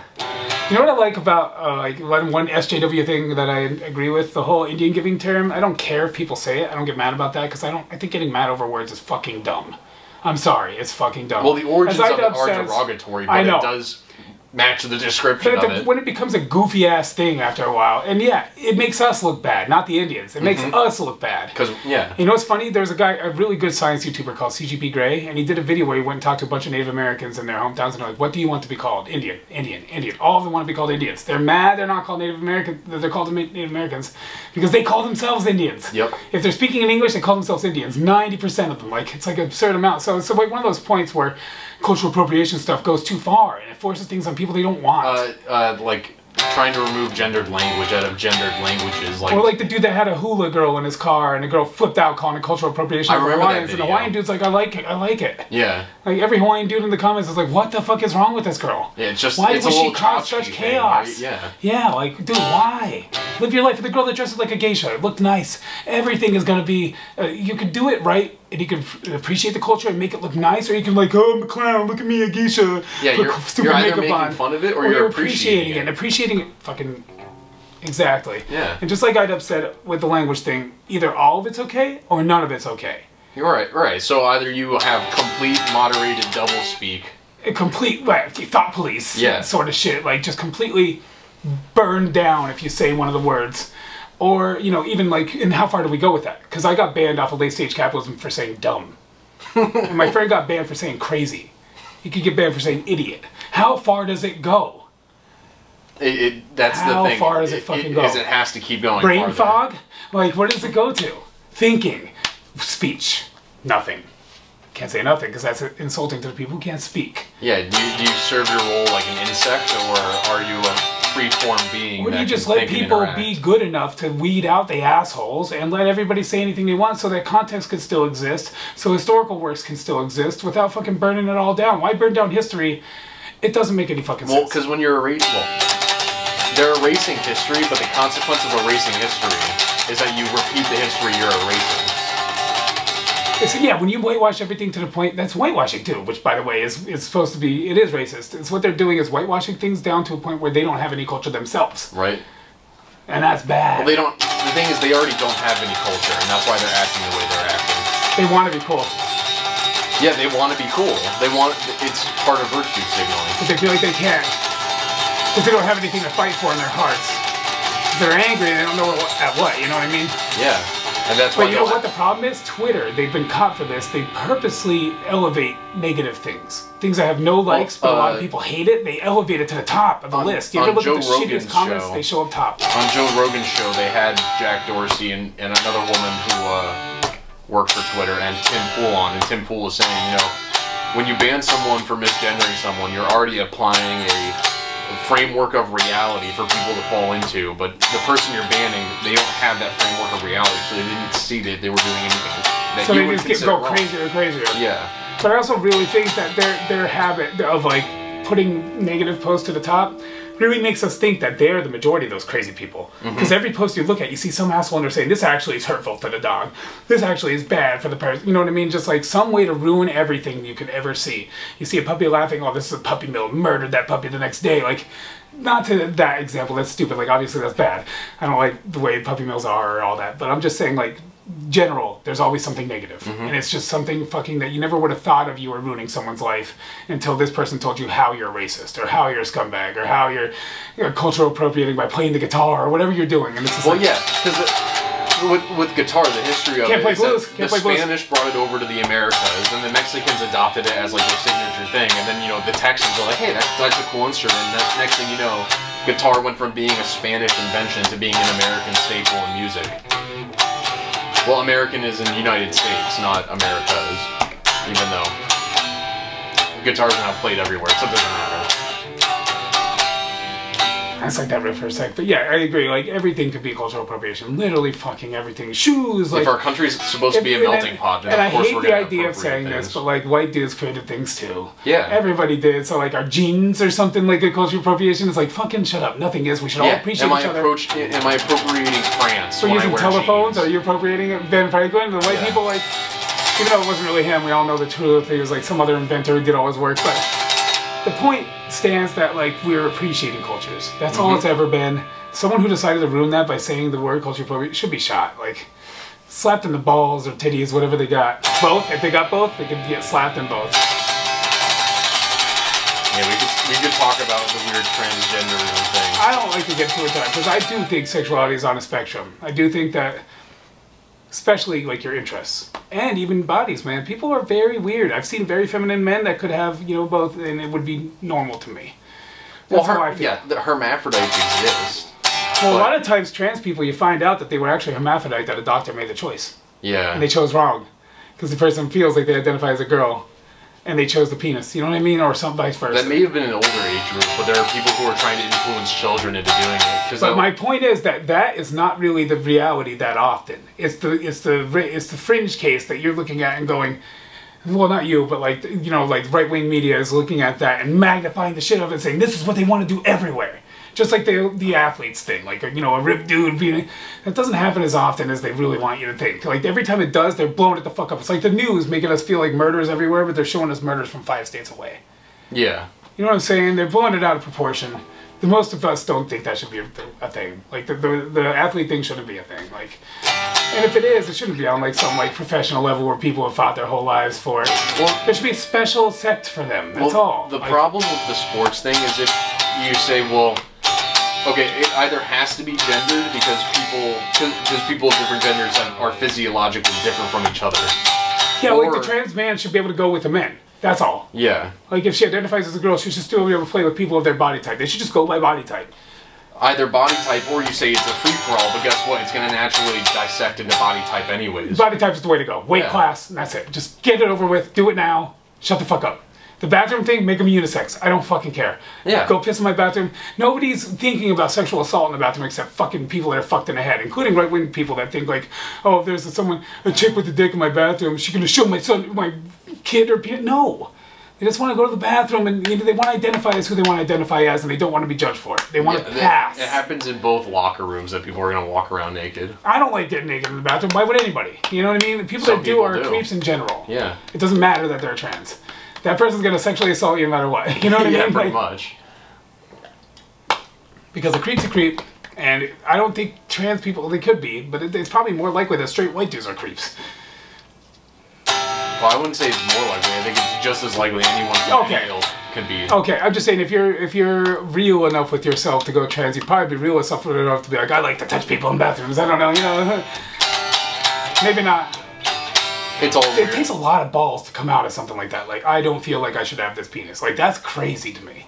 And it's not crazy in a bad way. I'm saying, like, that's ballsy. Just like suicide's fucking ballsy. But, like, people don't do it. Well, like, trans women who get top surgery and get rid of their boobs permanently. You obviously feel very convicted about this, or you wouldn't do that. Right. It's the surgery recovery and stuff. It's like, dude, Jesus Christ. Or even the hormones. Or short men who will get the bones in their legs broken and stretched out so they can be taller. That's crazy too. Or the thing we looked up on Reddit, the penis restretch. Yeah. Foreskin recovery. Yeah, foreskin restoration. Recovery. Oh my lord. Because it's not a foreskin though. They're just creating a fake one. It's not, it's still gone. You're just manipulating your body. The only thing I saw that looked any sort of real was they used ball sack skin, so it had the same. Yeah, but you're losing something from somewhere and putting it somewhere else. Okay, losing a little bit of sack for extra, but I don't need the extra dick feeling because I already come fast enough the way it is. My girlfriend's booty is nice, and I'm like, I can't. No, don't move. You know, we're 10 seconds deep, and I'm like, don't fucking move, or you're gonna be pregnant. You know? I call myself the master of the pull-out game, but I'm more like the master of the stand still, don't fucking move an inch. Now, oh, you're too late. She's like, did you? Yeah, I did. I told you not to move. I like this riff. Check this out. I just wrote it while we're talking. Condoms suck. I hate condoms. They should be pro-abortion. No, it's just, you know, if I hate condoms, I don't want to have a kid. It's just not have sex. That's lame. Abstinence is the best defense against STDs and pregnancy. You say that until you meet a girl that's cute that fucking wants to rock your world. And yeah, but it's also, it's not that I'm not a virgin anyways. You know, I fucked around a bunch in high school. I know. So it's not like I'm unaware of what I'm missing. So do you think you should be forced to have a kid if any of those women got pregnant by accident from pre-cum? You think you should have been forced to have that child? I would have. I would have done whatever I could to take care of I'd leave it up to her. Because we don't have to carry that bitch. That's the problem. Carrying that, I hear pregnancy is like getting your balls squeezed in a vice. It's also related to you. It's still genetically yours. You know what's a fucked up story I could tell? Just so we can get off the argument, because like we're just gonna run in circles. But a story I understand where you're coming from, but I just don't agree. So like I get your points, but like the thing I heard from one of my exes, to try to get me back, she told me she was pregnant, and then to try to hurt me for no reason, like a day later when I didn't care because I knew she was very good at lying all the time. And you could just tell eventually that she's trying to hurt you with something that's substantial to your life. So I was like, oh my god, like I took it half seriously. I wasn't mean to her at all. I acted like I bought it. And then the next day to really stick the stinger in when I said no to getting back together. I was on stage. I said no again. And she said, well, I aborted it anyway. And I'm like, oh my god, so you had my kid then abort it? And I could even tell more that she was lying at this point. Then the next day she told me she made the whole thing up. And I'm like, I thought so. I'm pretty sure I shoot blanks, man. I should have a kid by now, you know? Yeah. Yeah, I've wondered that myself. Or at least not strong boys, you know, like I need to train them a little. Well, I've wondered if things like microplastics and other things have ruined my sperm count. It would ruin everybody then. It is ruining everybody. Yeah, so you need to work to get your sperm count up. You know what I mean? Well, yeah, I could take the Hank Hill approach and only wear shorts and ice my balls occasionally. And not come anywhere but in your wife, you know what I mean? Like stuff like that. And save it up for a couple days. Yeah, I've been curious to do a study to see how many I got. Because I definitely had some close calls. I feel like I should have had. Yeah, me too. My ex took like fucking Plan Bs and stuff a couple of times. And I was like, I don't know if it was necessary. I don't know if I should. But I'm glad you did. But what do you think of Plan B? Plan B is cool, right? I once had to ride my bike to CVS to get a Plan B. Plan B's a miracle thing. Yeah. If we're going to talk about tribes, though, there's a tribal juice they make out of tree saps of some kind that just makes them immediately have a miscarriage. It's so easy to do. You can do it the second you know you're pregnant, and it's like before it becomes anything. The Romans used to have this flour. Why don't they let us do that? Why don't they let us do that? Because there's more money in it to create something synthetic for you to do. To have them stay in the hospitals. Yeah. That's fucked up. Because there's more profit in treating symptoms than it is curing. If we're going to get into that, I feel like that's why my mom's dead in a way, and anybody who we've lost is dead in a way, because they'd rather keep people... I do believe that there's probably been cures for things like cancer. I do. Biden said he was going to cure cancer. I think it might have been cured already multiple times. I remember watching the documentary on fucking... Mike's mom died from cancer, and I feel like she was probably dragged along through that too. My mom was dragged along, definitely. And like the thing is like they told us like she's going to be fine, it's routine surgery. They went in, they couldn't do it, and they said that she had 2 weeks to live. Then she lived like 3 months. And that killed us even worse. Because like you start thinking like maybe she's going to make it. My dad started saying that, and he's an asshole for saying that, because it really fucked with our heads. Like... yeah, she's gonna make it. I feel like you're a psychopath. But there are some people who don't get treatment for their cancer and end up living way longer than if they had gotten chemo. That makes me mad to even know about, and I do know about it. I heard about it a couple months ago, and it makes me want to kill things. But also, like, I feel like that if we invested in longevity of life, that we would have, they'd be around. I really do. Well, I think that too much money goes into... yeah, well, they're not, though. Most of the money goes into the military. Like, if they took even a fraction of the military budget, and I know we wouldn't be the superpower, but I mean everyone. So we all go down a couple pegs. So we're still the top dog. But then yeah, military treating to fund medical science. But look at what funding medical science has done over the last 2 years. Well, you need to get rid of evil people, or evil things are going to be done with evil stuff. Like, yeah. That's all. Money is evil inherently. We need these top scientists to like live in a world where they don't have to fight tooth and nail. You know, you're born, you're told, work or die, and you're backed into a corner and given a knife, fucking fight or die. And then, you know, it's the truth. But I'm not sure a world could exist without some sort of fiat or designated I'm not saying that. What I'm saying, there's got to be value, obviously. Yeah. But what I'm saying is you'll be given it. Not by fucking Democrats or Republicans, but you'll be given it just naturally by like a good system, a wholesome system. Yeah. One with tons of oversight. One where the person that's leading it doesn't want to be the leader. You know what I mean? Like... yeah, another George Washington type. That's who's going to rule the utopia, if it ever exists. And guess what? I think technology has to exist, like, better than what we got. Yeah. Or else it won't happen. We need to be able to clean the air. We need to be able to clean the rivers. We need a lot of stuff that they're not putting any money into. What do you think about the theory that the reason why we don't interact with aliens is we're not a united planet? I think maybe the reason we don't interact with our creators or fate or creator or God or the universe is that. I feel like we have to have a grand awakening. The humans are so culturally divided, and cultures have That's to why exist. it has to get so bad that we unite. That's the only way I see this. Well, Ronald Reagan said in front of the UN General Assembly, you know, he wondered how fast the world would unite if it did encounter an off-world threat. Oh, not long at all. Or do you think that I tend to think that we would stay divided despite I don't think fighting in unison. Here's why I think this. Have you ever been around when there's been a natural disaster of any kind happening where you have to evacuate? No. I have twice. Because Wilkes-Barre, where I used to live across the bridge, it's in the valley at the lowest point. Yeah. And the river's right there. And it did flood twice. And lots of people died. And each time it flooded, like hundreds of people died and so many bodies came out of the cemetery. Really? Yeah, because like the dirt's loose, you know? Really creepy shit like that. So there's like corpses everywhere, and you couldn't tell the difference between the ones that died a while ago and like not at first sight, you know what I mean? So there's like, it looked like zombie apocalypse type shit. Holy shit. So that's why they built the dike. And a lot of people, conservatives and Democrats alike, were like, don't waste the money on the dike. That thing has saved our ass like 10 times since. 10 times would have been a massive fucking another killing people flood. And that thing saved us. One time it was this far from the top. And here's the thing about that. If it goes over the top, it's over. Yeah. Because just a little bit it goes over the top, and it's kind of like a wall that's perched up, and then once there's water coming from this side, just... Yep. The whole dike will go down level. Because once the water's over, the flow starts. Right. Once the flow starts, all the weight's with it, and everything starts rushing towards that end, and that's it. It's over.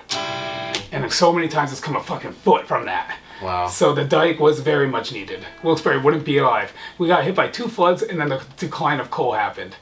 And you know how hard these people fought for worker solidarity here? To be like now, be like, oh no, we should respect the billionaires, and you should be happy you have a job at all, and like that kind of shit. Well, because they think the billionaires gave them their computers and phones, even though I never thought of it that way. It's kind of weird to think of it that way, but it makes sense. I think they think they're gonna get a piece. I think they're what Kurt Vonnegut says: temporarily embarrassed millionaires. He's a great author. He's he's social, political, but also like satire out the ass. You'd like him a lot. Kurt Vonnegut. Check him out. He doesn't really take a side. He just talks more about like tribes and stuff too. Yeah, he's good. He talks about the Native Americans a lot. He's like, when we settled America, we acted like we discovered the planet, but actually there were people living happy and fulfilling lives until we came. Like, but yeah. The problem is the reason why people were coming here is they weren't living happy and fulfilling lives. Yeah, they wanted to spread their misery. Yeah. Yeah, misery likes company. Let me tell you the story I try to tell everybody I respect and like want them to think about it, because I read the story on 4chan or somewhere deep web or somewhere. It was called The Story of Lock and Key, The Birth of Greed. That's not in the name, it's about the birth of greed, the story of Lock and Key. Everybody used to share, like it was somewhere in the Europes, way back before anything. They would all collect their food and put it in a place together. Everybody would, some people get more food, some people get less, but it didn't matter. They had so much food from their farming. It was at the birth of farming, pretty much, the birth of civilization. They had such big farms, they did so good on their bounty that anybody could eat at any time. It was all good. One day they came back and there was a lock on the door and 2 guards. 50% of everybody just killed themselves immediately, because they knew from that moment on their lives would never be fair again. Is this a fictitious story? To me, it would. It's rooted. It's apparently rooted to be like one of those things where it's like passed on by word. Okay. So, yeah, it's one of those. Someone decided to rise up and take control with Goonies. You know what I mean? With goons. Yeah. And they had weapons, and it was the and it was probably we have to watch out for the outside threats who want to take our food. Yep. We need someone to protect it, or someone else is going to steal it. That is greed. And that was greed infested their hearts immediately. But people were so pure at the time and just realized immediately, hey, that's fucking fucked up. I'd rather be not alive. I don't think they walked off a cliff. So, someone had told me that there was no morality on Earth until the 10 Commandments. I don't believe that. I think the 10 Commandments are pretty good. They are, but why do we not follow them? Why does our military not follow them? Thou shalt not kill. Because we have free will.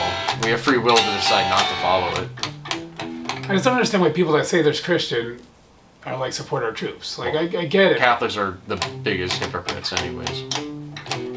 I'm friends with a lot of people that are military, but most of them haven't killed anybody, and if they have, they're misguided. Yeah. They were told you can get a college degree. We'll pay for your college if from poor families that can never even get the loan to begin with because nobody has the credit. That's my family. Like, I would never got a loan. They wouldn't give the loan to my family because we owe too many things, all of us, you know what I mean? So to get something like you, I would have had to join the military. But I don't want someone to tell me what to do. Especially that what to do is killing people. I don't want anybody fucking screaming in my face. Get up at 5 a.m. so I can scream at you about your piece of shit? No, fuck you. Get out of my face. Like, what makes you better than me? Well, because part of the military is dehumanizing you. And I'm not doing that. Never. It is a hazing process. Yeah, and that's why I'll never join a frat or a military. I'm glad you agree. Cause the frat hazings is just general irresponsibility. It's not something for organization. It's to build, like, a fraternity, but really you're just hurting each other. And, that's why people die at frats. You know a guy died from water? From water? Yeah, they probably made him drink like a whole gallon of water or something. 2 of them. Yeah. They made 8 of them chug water, and like it was 2 dudes being hazed, I think, or something, and it was somewhere kind of nearby, and they chugged the water so fast their brains drowned. Yeah. Yeah, you can kill yourself with too much water. Want me to play a cover? I can show you my savant abilities to learn a song really fast. Name something. Something not crazy complicated. I did this for Bob, a guy who was the general manager of the store when Chris owned it. Do something Van Halen. Oh, I don't know any Van Halen. How about like, oh fuck, what's that song maybe that, any classic rock that you can think otherwise? Metallica maybe, or like... Do you know the Allman Brothers? No. Tell me a song. Sing a song, like a little bit of a song that's probably better than saying band names. I'm really bad at classic rock. Pink Floyd. I don't know any Pink Floyd, so I wish you were here, but I could learn it in front of you is what I'm saying. Yeah. If it's a song I can memorize. I think a song you'd probably like learning is Jessica by the Allman Brothers, because first of all, there's no lyrics to it, and it's I'm not going to show a tab or anything. I'm just going to listen to it. It's pretty guitar heavy. I'm just going to listen to it, and I'll learn it. You'll see how I do it. It's kind of sloppy how I learn it, but I'll do it, and you'll be blown away probably. Is this it? Really that fast? Wow, I just typed Jessica. By accident, I pressed enter.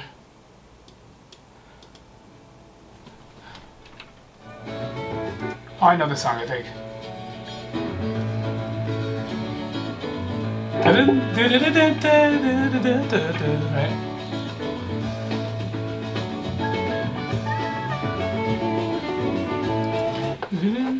I always get summer vibes from this song. You know what? It's too many guitars going on at once, though. It's like... There's like the harmony going on. It's two guitar players. Mm-hmm. It's two guitar players. Yeah. I gotta try to listen to me one.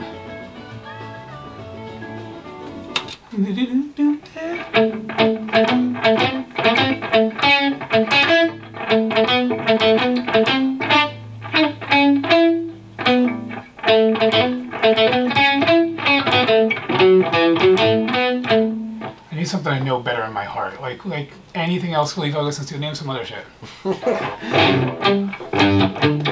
I kind of clam up when people ask me things like that. Because then I think about the mass of music that's in my head. I also haven't had Apple Music in like 3 months. I was like, no, I haven't had Apple Music in like 4 months, so I haven't really listened to music very much.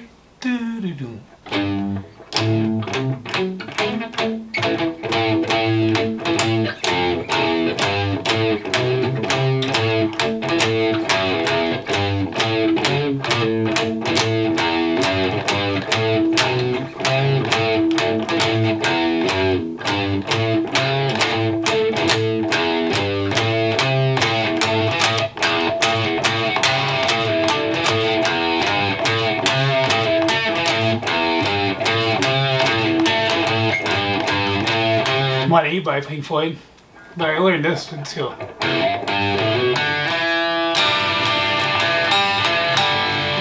How I Wish You Were Here by Pink Floyd, then Neil Young I learned a bunch just by ear. Like there's gotta be like something, like even like Everything I Say to Me, do you know that one?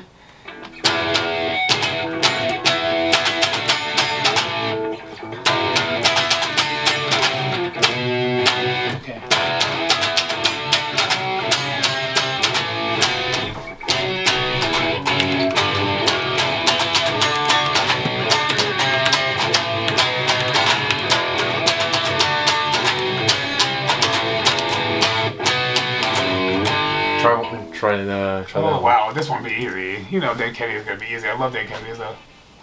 This will be really easy.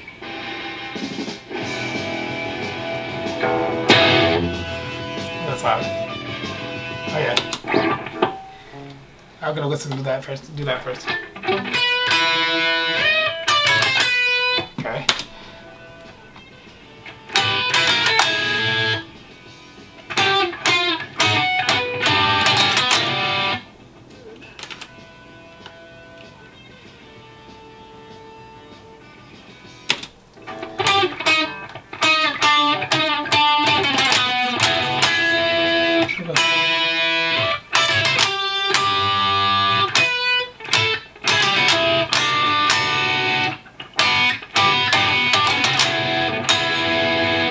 Chords like that.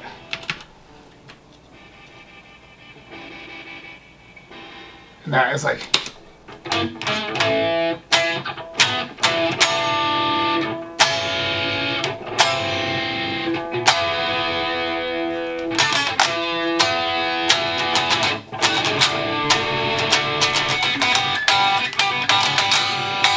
It's Pick it out. At the beginning, you'll know that's it. It's exactly the right note then.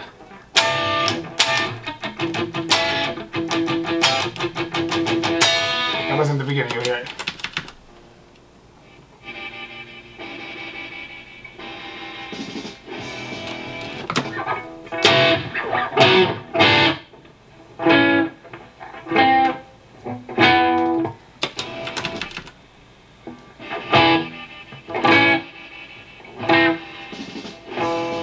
Exactly right, you know.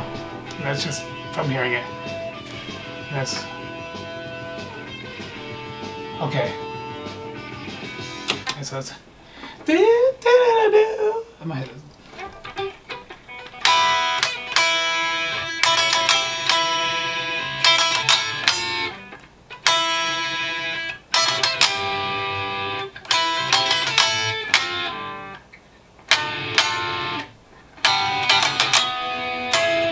Like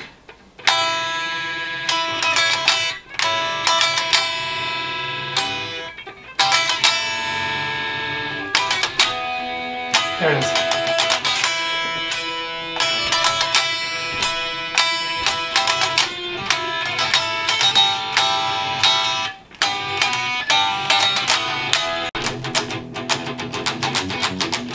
Nice and what he goes out of it.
First time I ever really heard that riff, and I got it that quick. Wasn't it?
Easy. I just hear it and pick it up, you know, like Emulation. anything. Like if you just told me songs I already know in my head, it's even easier. Like shit that I already know. You know what I mean? Like, let me think of something everybody I don't know fucking what knows. you know. Yeah, if they even like popular or more popular. Like, okay, I don't know how to play Buddy Holly by Weezer. What's with these all? I gotta listen to Weezer. I love that whole album. Blue Album is the rest. They kind of go bad, but like Blue just do Album. Blue Album only, then Pinkerton if you're feeling dangerous. But what's with these homies missing my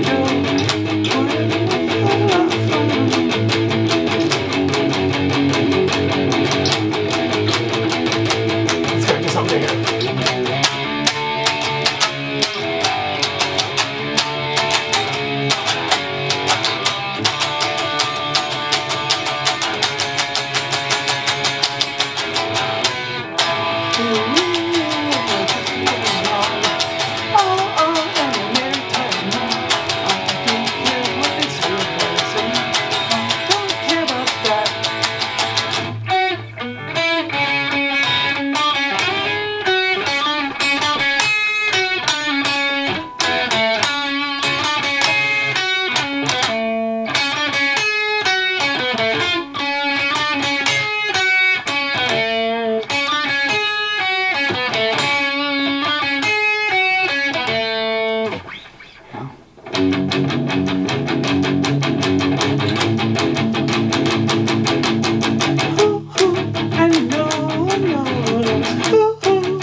just like, ooh,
pretty much just can do it. Something I've always been able to do. Like, because it's like, some of it's painful what you just saw. Yeah. Like, but eventually I'll get there without touching a fucking tab or a thing on the computer. So emulation with instruments is a lot easier to, I'm saying get away with, but it's a lot easier to do because... Of technology. No, it's just the... Doesn't it sound like a Ripper amp though?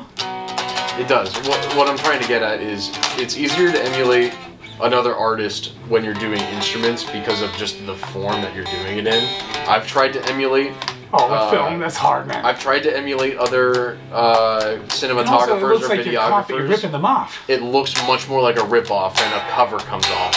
Like, yeah, especially like, yeah, because like, it's me doing this. Yes, a cover more comes as a tribute, but when you're doing it with video, a Quentin Tarantino it's a shot from the top above it, it's like he's just trying to be Quentin Tarantino. But I like that. The Quentin Tarantino, because some people can do it and it's fucking dope. You know, sometimes people do like, oh, Quentin Tarantino did the trunk shot too. Like, it doesn't matter. It's good. Fuck it.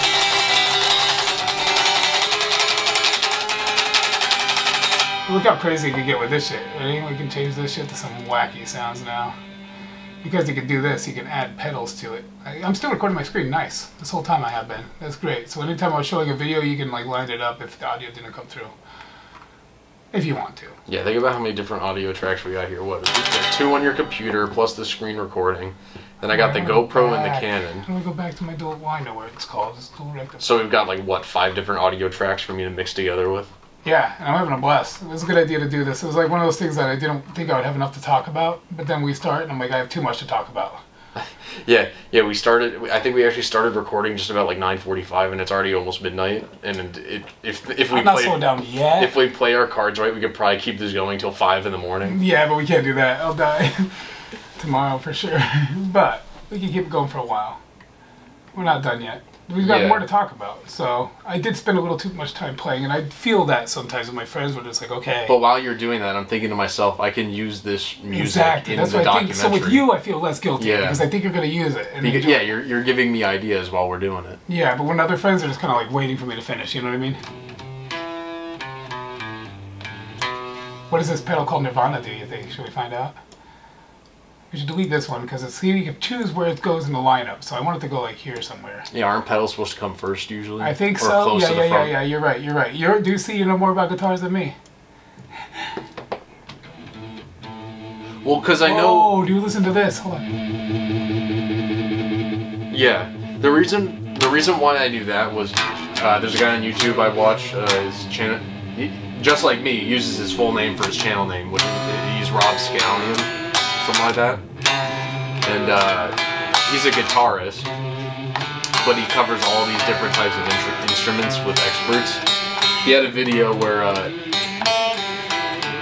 he was just talking about guitar pedals, and I noticed that it looks like the guitar goes into the pedal before it goes into the amp. It does. Yeah.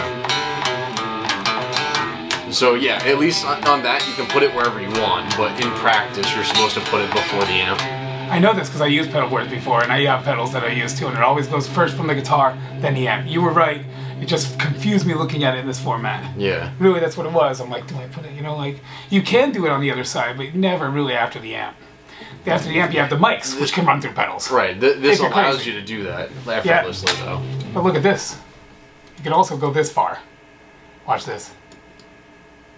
Oh, wow. Right? If you want to see some shit that'll blow your mind, I wonder if it's on here. I hope it is, because I want to show you it. This. Oh, where is it? Nope, it's in the other thing. Go. This will literally fucking blow your mind if it's here. It's just called Abbey Road. It's made by Waves. And what it is... Abbey Road vinyl stereo. Abbey I Road want studio. vinyl. I want like the whole studio somewhere here. Abbey Road... Studio. If it's in here, you'll see it requires like a fucking camera, a head tracker, right? So you put a camera on you so that it knows where you're trying to be in this virtual room. That's your head that's being tracked if you have a camera on. And it legit lets you like move over to different knobs and stuff. Kind of like a bit of unnecessary technology, it feels like, but cool. Like, because what the really cool thing about Abbey Road is all of this stuff in here. It's overly complicated, but if you learn how to use it, you can take we'd love it. Yeah, because you could be like moving around in your studio. I wonder if it's one of those gimmicks though, like Xbox Connect, or if it's legit. I want to find out. That's what I really want to know. But then look at this. You could use, basically they did the thing I was talking about where they get the boards from within these old devices, but instead, like say you're doing a tape-to-tape reel, how do you emulate that? Well, you record very basic things on it and see what it does to the original signal, and then apply that effect without the noises they recorded.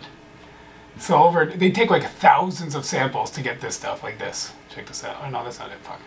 And this is like an open source community-driven thing? Yes. No, it's paid, and I bought it all legitimately. The $5,000 these plugins cost, I paid. And the $10,000 add-on packs, I paid. With my hard-earned US dollars, I will not be showing my receipts, sir. That simply would take me at my word. Take me at my word for this. I paid money, okay? Yeah, well, check out the sweet tape reel that I paid $500 for. See? So you can actually, here, I'll add this to this and like turn off the first one I added. So remove. What I end up doing with this is I master my albums with this, because what it'll do is you have a setting here, mastering, big, clean, and open. And I'll show you on an actual song. I want to pause the recording for a sec because I want to try the loop back, because this is when I'm going to show you drums. We have to get to that point of the night. So here we go. I have a special device in here called loopback, right? And let me see, we'll go to output, and we're going to go to loopback now. There we go, perfect, it worked. Input, great. So now we'll be able to hear the music of the computer in one of the tracks. So I got to go to the song setup again, song. So everything that's coming out, the music playing while we talk and stuff. So add stereo, loop back. See loop here? I'll add a stereo because it is stereo. There we go, input 7. Now we're going to apply it. We're going to add a track. Audio, and it's going to be input will be tracks. Okay, I think.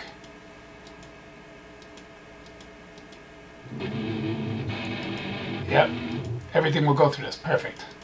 We don't want to hear it though, we don't want things coming back at us a third time. So here we go, now we can, in here you can see the levels that we have. This is going to play everything, so watch, if I play a song now, I should have been doing this the whole time, but I'm going to record. So like if I play a song now, it'll come back through the loop back and they'll get to hear it too. So like, let's test this theory. Yeah, be careful with the copyrighted content. Oh yeah, well no, you just remove it, right? Yeah. See, that just shows how loud we are. If we can barely hear this, we're fucking ripping loud. So we should turn us down. Sorry for the hard editing work. That's better. I can go a little louder. The hard editing work is just sitting down and watching one-to-one what's going on so I can pick out clips. It's not hard, it's just time-consuming.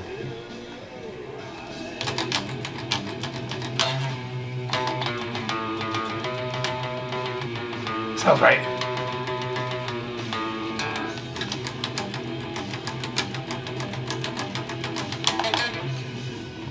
Why are you recording? Why are you registering that you're recording? Because I recorded this whole time, you fool. Let's find out. It might just be quiet. So now we'll go back to here. Pause this, see if we hear anything on we'll solo these tracks. And this is the cool stuff of making music. Oh, it's not going through, so what we need to do. Well, that's wrong, first of all. What we need to do is try this, see what this does.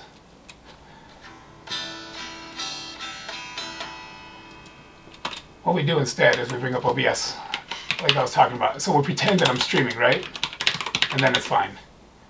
If we pretend I'm streaming and it's just streaming to us, that's fine. We'll just add that monitor as a source. Good thing I have 64 gigs of RAM. For real.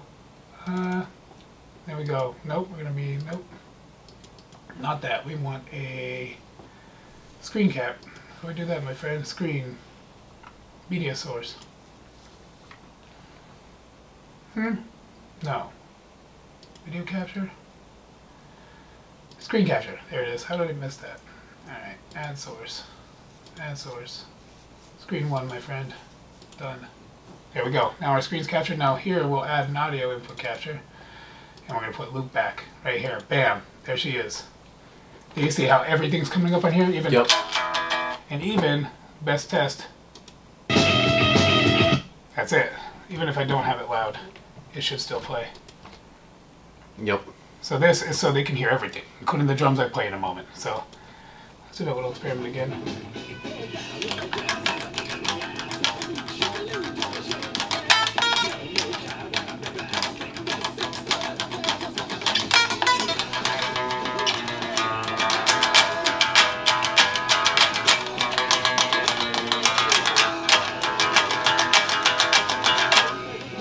Oh, we're not recording. Fuck.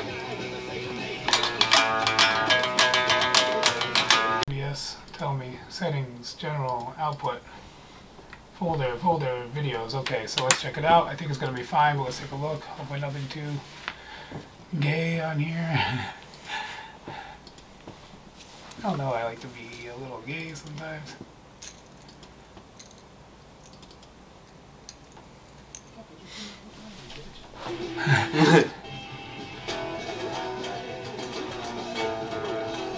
Okay, so I need to turn off the recording of the...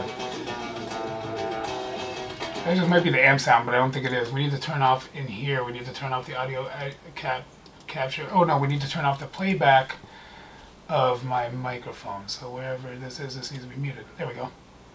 Let's do it one last time. We'll record again, and I'll play one last little bit with this. Literally just that. There we go. Because this is going to be dope. I'm going to show you some really cool shit now. It's going to even get more interesting than it already was.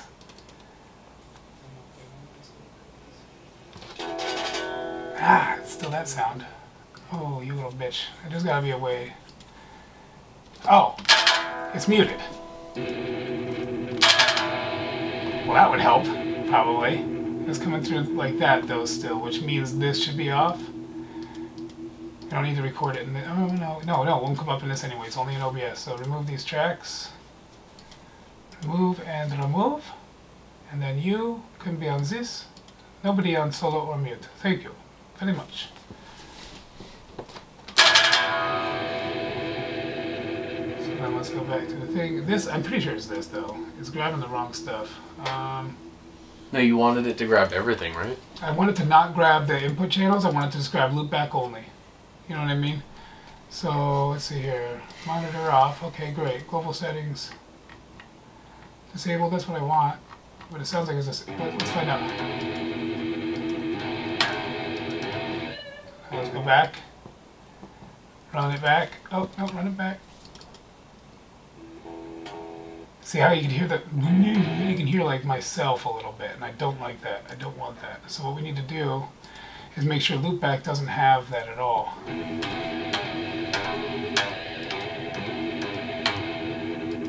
So just have it be hardware input? No, playback. Let's try this.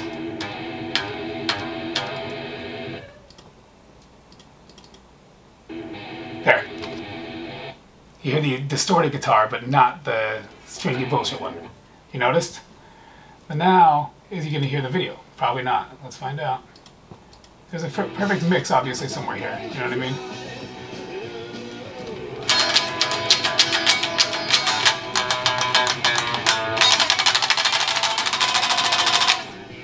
I want to be able to hear it. So there's something that sticks out. Nope, it's perfect. That's it. Yeah, but there's still a bit of you in there. That's nice, so. Because exactly, that's what we want. You're playing it in the moment, so it has to have a little bit of you in it. Yeah, you can hear me playing a song I just learned this like today. So now we've got our Streamlabs going with the whole screen. So I'm going to turn off this recording. We'll have it saved. Here it is. So I'm going to put this on the desktop so I don't forget it. Catch up. Come on. I know I'm doing 1,000 things, but catch up. That really annoys me. It's just not doing what I want it to do. Immediately. The second I want it. Oh god, my password sharing app is open. Get out of here. Get out of here. My password keeping app. Alright, so. We can fuck around for a little longer with this, and then I'm going to show you drums. I like this sound. What sounds kind of like...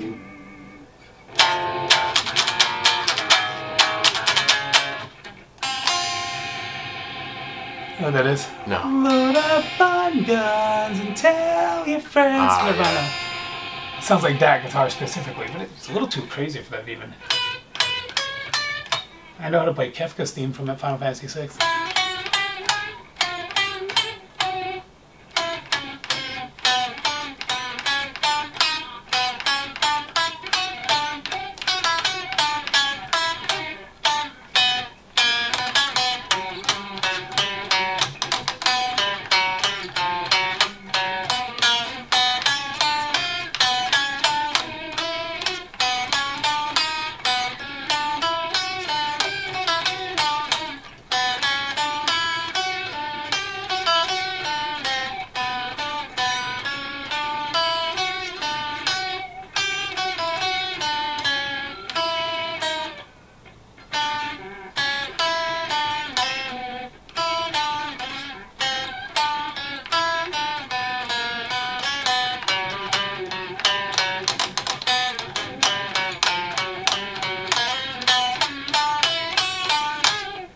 Okay, I'm getting there.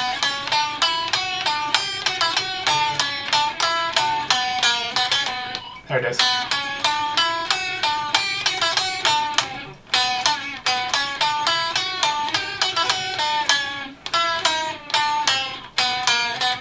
That's so confusing.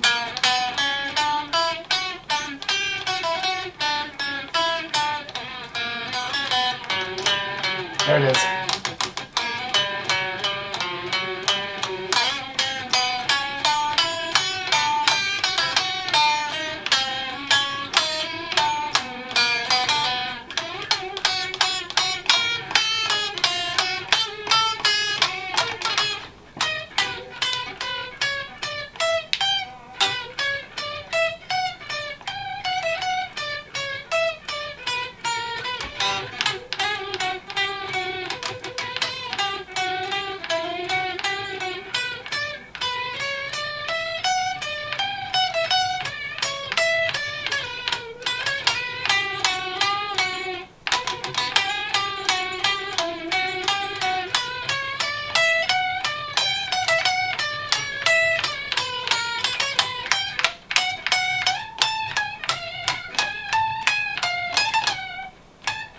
It's like...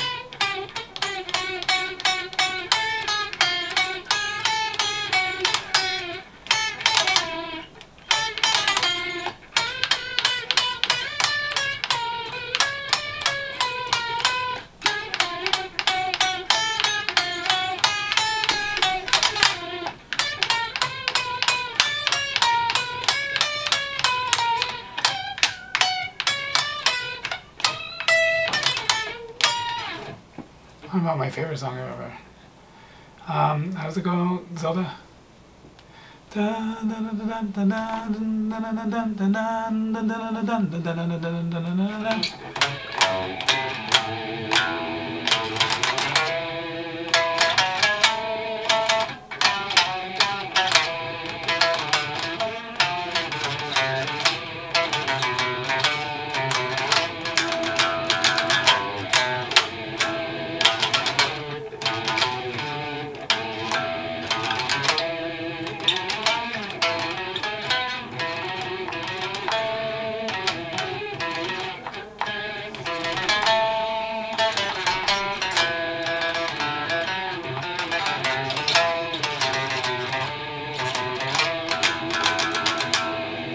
Close enough. I was thinking, do you think this is the right amp for that? It's not. It's not. It's a really bad amp for that. If good ears and good attention to detail is pretty much like, yeah, you got to know the right fucking thing for what you're playing. And it's not even the amp. It's the thing. The amp. Oh, the pedal too. Yeah. Yeah. So when we find something more like, let's see how that sounds.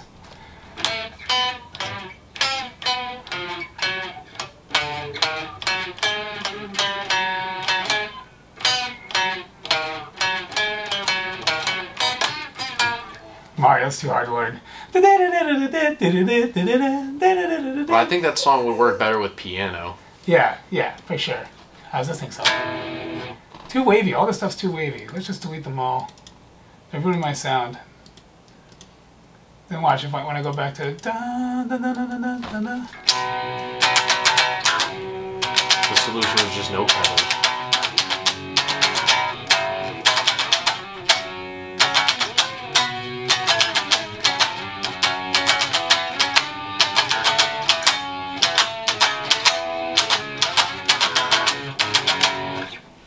Doesn't sound as good without its backing to give it meaning sometimes, though. Stuff like that. You like Left 4 Dead, right? Mm-hmm. Yeah.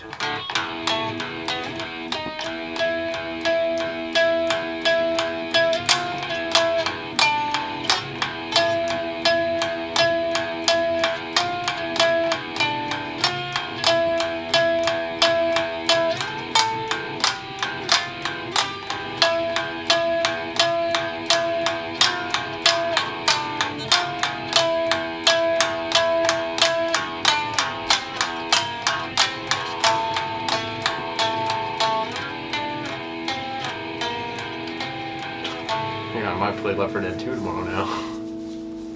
I learned that a while ago, though, Yeah. to be fair.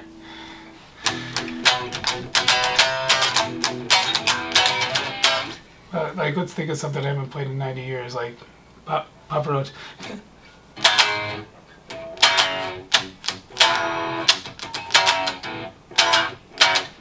was like...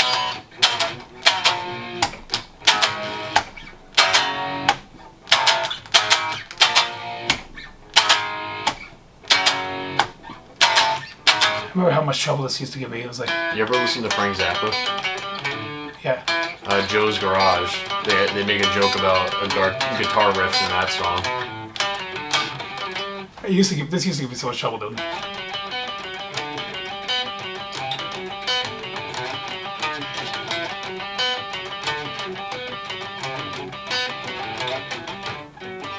You know, for Papa Roach. It's like...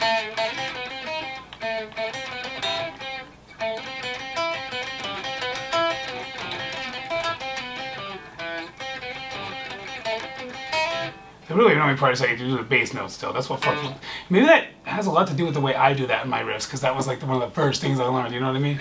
Because this, like, the way Hypothetical Summer is, though, if you think about it, even the title track, there's a verse where the verse riff is...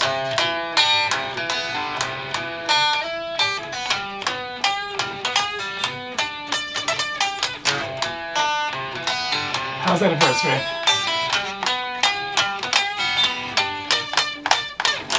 I know it feels like I don't try when I'm giving it the most. I don't know how the fuck I'm still alive. I'm as present as a ghost. Never anything to hold except all of these melodies. They slip straight through my hands and get covered up by the deadlies. Oh, fair.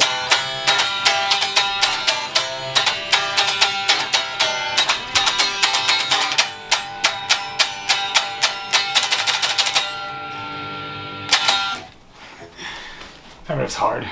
Because I have to go. I'm the baker and the chooser. I'm the baker and the chooser. Whoa, I sure ought to run my knees. I've been feeling like a loser. Let me take this out in peace. I've never seen a W except in my signature. I'll never get enough of you.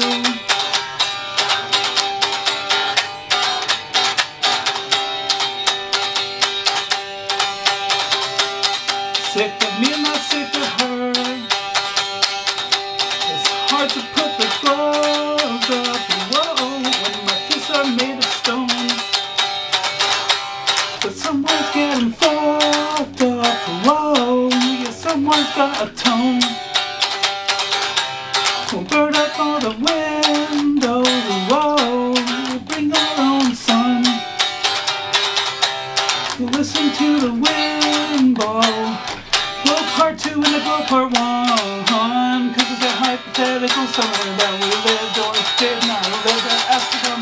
summer when the traction started to give.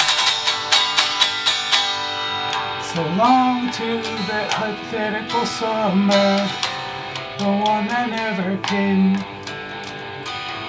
No roller coaster tag team champs, just extra guns and bombs for my tired brain.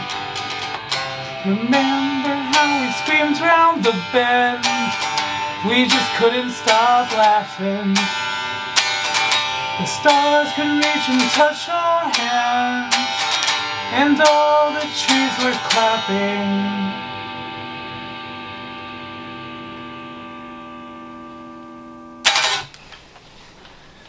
So yeah, that's my favorite song of the album, as you can tell. And what I wanted to show the class, now that I can, is there's an MP3 I made of the difference, right? So let's find it. Everybody gets to see my sick computer skills now here a little bit. I have this program. Types in something, immediately deletes it, types in something else. Well, I can search by, it was recent, so like, hypothetical summer? No.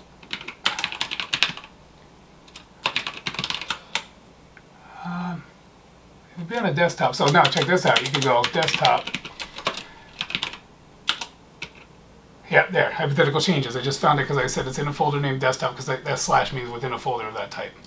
So you can hear how vastly different it changed. Here's ending number 1. The riff's different straight off the bat, because right here is where it's normally, on the new one, this is where it's doing that thing I just showed you that.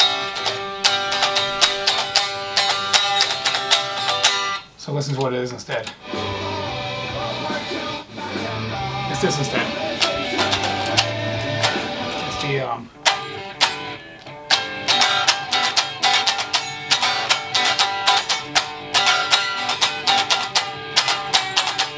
instead of.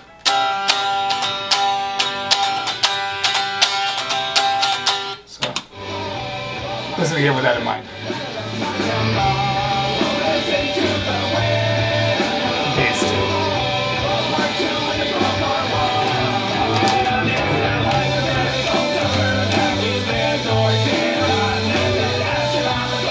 That riff.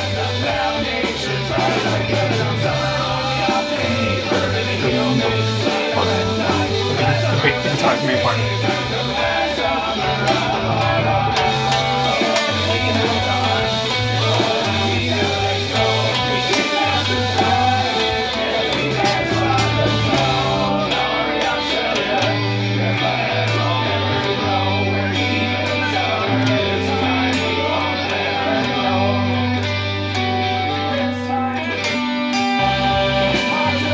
See the other version. See? New riff. Good.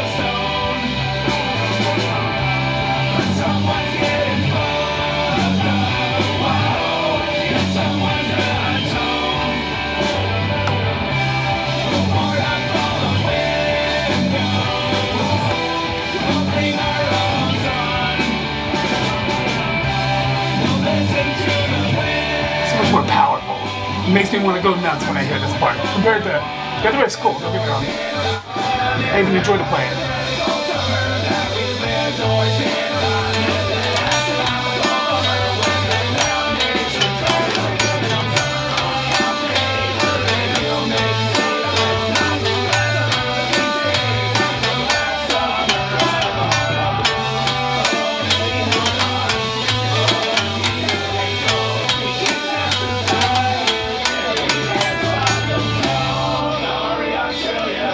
I kind of like the way the guitar sounds right here, but no. Yes, go ahead.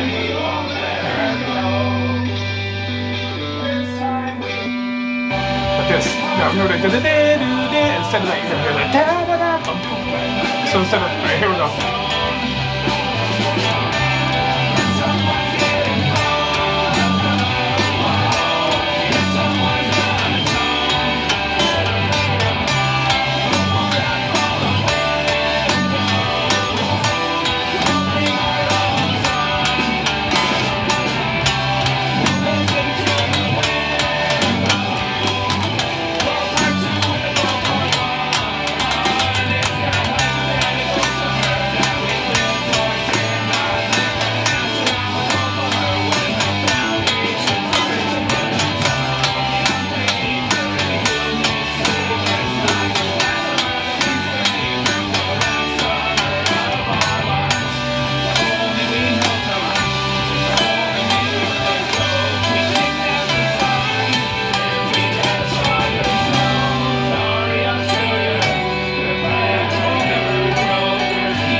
Should have done that. No, I think it sounds better without it.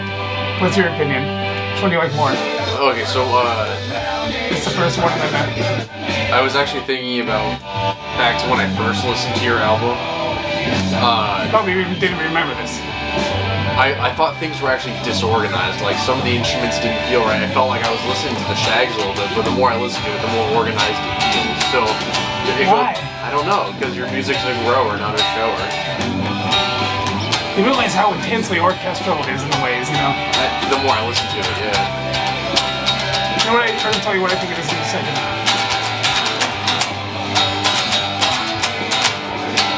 Open nose. It's more serious that time.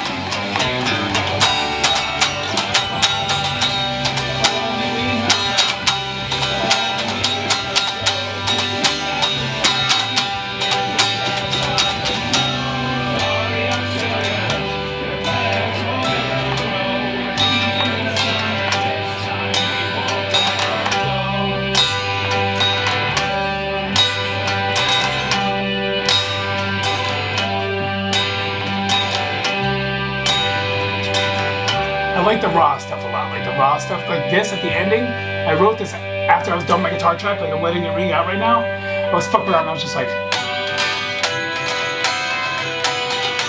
I was like, since the first time that we met, I just started singing on the fly. And that's how it became what it is. Well, this is the album. I fucking love the intro. Let's just let it play now. I'm really proud of it. This is that drop C note I'm talking about, Kimson.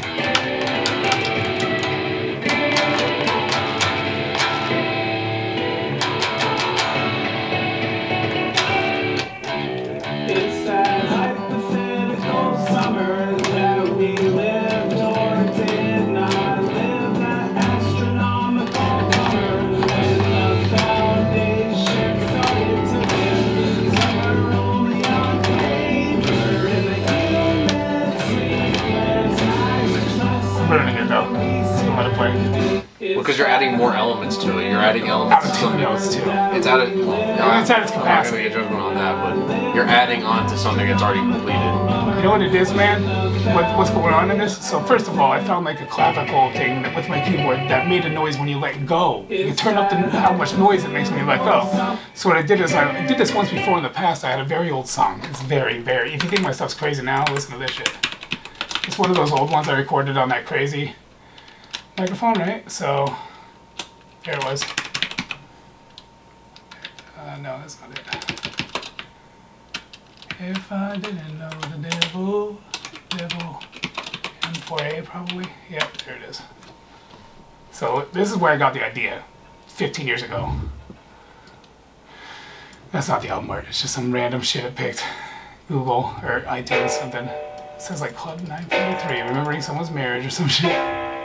It's too tiny. So the idea of letting go of the keys, you'll see it come in. This is very old Bill stuff, by the way. Very, very stuff I didn't want to show everybody, but just my friends.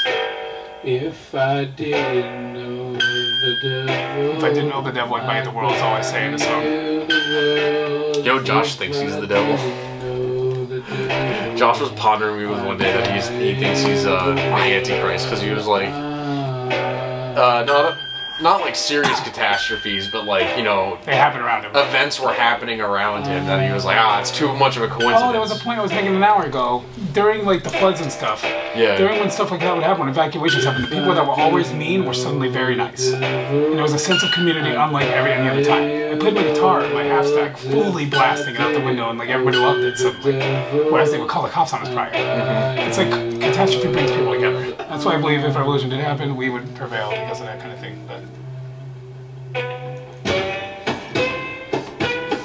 that's me releasing as a drum. Yeah. I'm doing a beatbox, of course. What makes it so fringe music is that the keyboard was a kid's keyboard that was fucked up. The more you play it harder, it would start going. Yeah, it got distortion. It would get distorted until it just resets. So I was on like a time limit, and I knew that like it was going to do that thing where it goes do-do-do-do-do-do-do. That's what it does every time it resets. So it'll ruin the recording, you know? Yeah. You'll hear it happen, like, oh fuck, or shit, or something. You hear it get more and more agitated as the song ends. See? Yeah. I go boom, chap, chap. Right here. Cool, something. Yeah. I already did my experimental years. Yeah. Like this orchestra, like this full band orchestral shit. I feel like I'm past my experimental years with video too, because I did it. I did it in high school. Although yeah. I did this when I was like 16, so. That's when I was doing it too. Just as a fill, that's so stupid. Because I would get experimental with things like green screens and whatnot, because they had one in my high and school. be as silly as possible. And then I realized, no, that's not what I want to do. I still love the songs.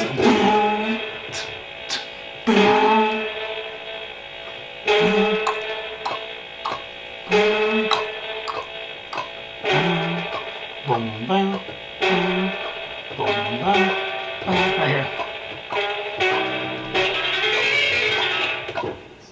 Piece of shit. But yeah. Yeah, but that's a fun way to end it though. Yeah, right? So that's where I got this idea that came forth in an album 20 years later. Well, 18.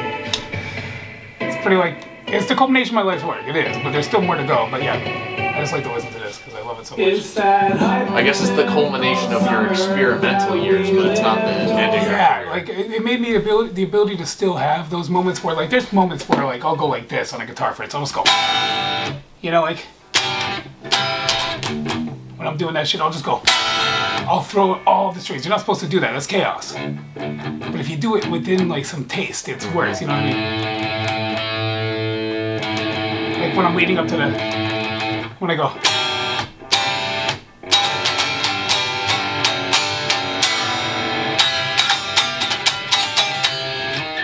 Or even this, I go.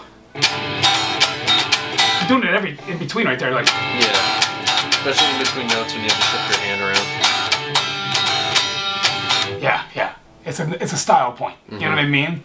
So I learned that percussive, but what comes in then is a special keyboard from Waves that's like a horn keyboard, a steel tongue drum. Which, do you know what those are? No. It took me a long time to learn it to be able to play it. It looks like that. Rubber mallets. It's like this big. Yeah. So you're trying to get to I was doing do do do do do do do. So listen for that. You'll hear it. It's very serene sounding. I didn't mix it high on purpose, okay? And then you also hear the trumpet that Paul played, the drummer. It's that hypothetical On the tambourine and the big frame drum.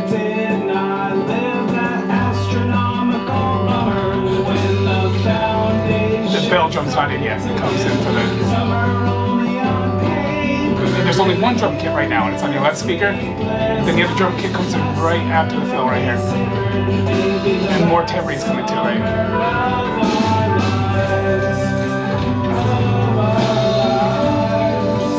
You know, with this new era of spatial audio, do you think that you or other artists could introduce more directions than just left and right? I hope so. That'd be fun. I'm not thinking that far ahead, but I would love to do that. So I can put like the bell back here or something, you know? Yeah. And then it goes into the song, help me make a video for it. But listen, this is the actual true intro to it.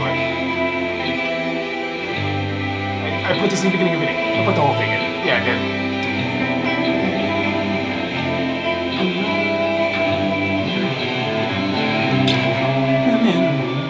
Yeah, then. If you guys listen long enough to hear this,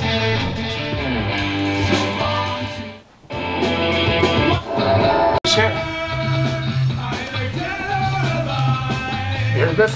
It's a secret track at the end. I think I told you about it. Yeah. It was on the YouTube playlist. I listened to it. It's like, it fades out first though. You know what I mean? Like, it's supposed to be a secret track like the old days, because it goes from this. And it truly sounds like it's over. See? Can't wait for it. I should say that. This isn't for the time for the exciting part of the video. Whips out next instrument. I love playing this thing, man. I fucking love playing this thing. You have no idea. I'm stoked. As long as I can find my fucking chord. Because then I hate playing this thing when I can't find my chord. Makes me mad. But then I just tell myself, relax, Bill. It's okay. Don't need to kill everybody for this, you know? Look, here, listen.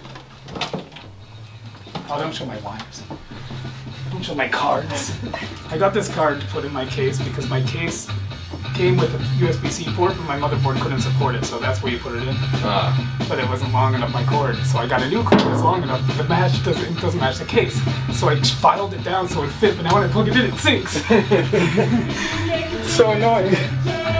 So I went through like 4 phases of trying to get it to work and do it. This thing costs $50 too. $50 for something I can't use. Look at that heat sink it's got on there. Yeah, and it plugs in there, or you can do a 3.1 in the back there. It's up to you. But I wanted the C port on my front to work. Dude, use it right now if it did. My C port work. You're gonna see the insanity of my drum program that I definitely paid the $1,000 it costs. It's called Superior Drummer 3. 100% paid that. You can't prove otherwise unless you're a lawyer.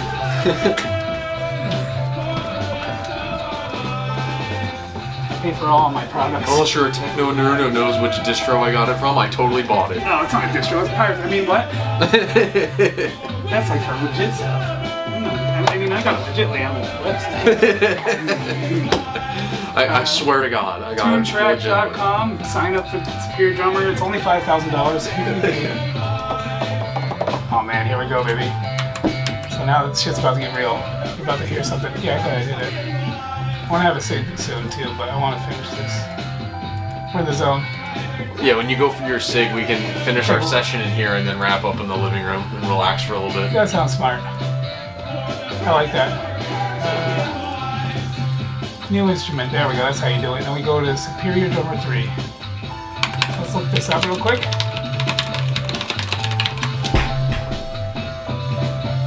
So just for the bass program it's $400. But then you can look up like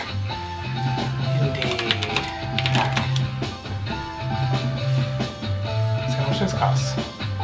16 grand. I think it says $179. So yeah, so I have like 10 of these. So I paid about $1,800 for the packs, about $400 for the program. It was a hard month, you know. I make about $300 a week. So. it was a hard week when I made all that money to buy all of this. Yeah, I was rich for a short time. And that was what I did, you know, right away. Yeah, the government made a mistake and gave me a $14,000 stimulus, and I used all of it to buy these amp packs. So that's meaning it's not income. Because we got that taxed on POA stuff, they kind of did. And that's kind of how I did buy stuff to begin with, but I'm not gonna. I mean, I am gonna buy that kind of thing. I am. Why wouldn't I? Why wouldn't I spend hundreds of thousands of dollars on equipment? Yeah, I'm a normal American who does that. Alright, I'm gonna pause this because I accidentally recorded them in what's called a scratch pad. So they weren't in our track and I don't want to lose them, so I'm gonna move them over. I'm gonna turn off the scratch pad. There we go. Now I can zoom out. I'm really good with the software, as you can tell. See, now we find out I did that twice, and I did, well, not twice, I had stuff really far apart. But I gotta screw it in to make sure I didn't overlap, which I did. See that? But now you can go in granular here by grabbing the, I wish I was recording this audio, but you'll have it on your tape. Yeah, I'm thinking that I might just stick with what I caught on we'll see. My cameras You could first. put some stuff in from this, like the guitar tracks, you know what I mean, to make it sound nicer. Maybe yeah, I was going to ask you for downloads of, well, not downloads of files of your music for me to put into the music video. Oh my god, I have so many. And I'll give you like nice, oh yeah, I already told you I was going to do that, didn't I? Like, you want to be my in-house music guy? Yes, let me make fucking theme music for your stuff. Like that has nothing to do with not me. Be a composer for me. Yes, I want to be that so bad for video games and for you, dude. Like anybody who wants it, I want to make them a soundtrack. Like, tell me like if you wanted something majestic, I can make something majestic. If you wanted something angry, I can make something angry. Give me a vibe. If I go to make something fictionalized, you know, something acted, I need a soundtrack for it to even be immersive. But even just like I can make hopeful for something non-fiction too. I can make everything. I can write new stuff for the documentary for me.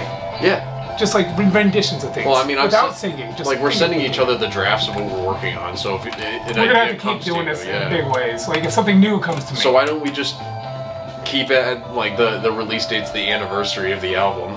You know, because that gives us a lot of time. That gives us time to work on this. Hopefully that guy can mix it by then. I was gonna say maybe a little later even, but let's try for the anniversary. Independence Day, dude. That's why I did it then. You know, because I believe in a new America, one run by people like you. For real. Yeah, Levi was telling me, you know, if you ran, you'd win because you're not a politician. Well, that's why he thinks Trump is, but I think you're a lot better than Trump. Like, you're a lot fucking better than Trump. I'm sorry, but you are. You're just a better guy. I'm just better than Trump. You're a better guy, man. Like, in general, you're nicer. You don't like. I'm not saying Trump's mean or anything, but he's just kind of like a shark. You know, you're not like a shark. I don't know. To tell you, he ain't like. Yeah, I don't actively try to screw people over. And you know, Trump, he wrote Art of the Deal, where Art of the Deal is screwing people over. Yeah, it's about screwing people over. And like whatever, he's good at it. I'm not gonna say he's not, but you're not like that. It's just a different ideology. Yes, altogether, exactly. Hold on, I know how to add this. It's gonna be a new instrument. I think I know how to add it. No, it's gonna be one of them is a Mackie. Yep, Mackie HUI. For some reason, that's how my stupid thing works. But then this one we make I believe it's just the USB MIDI.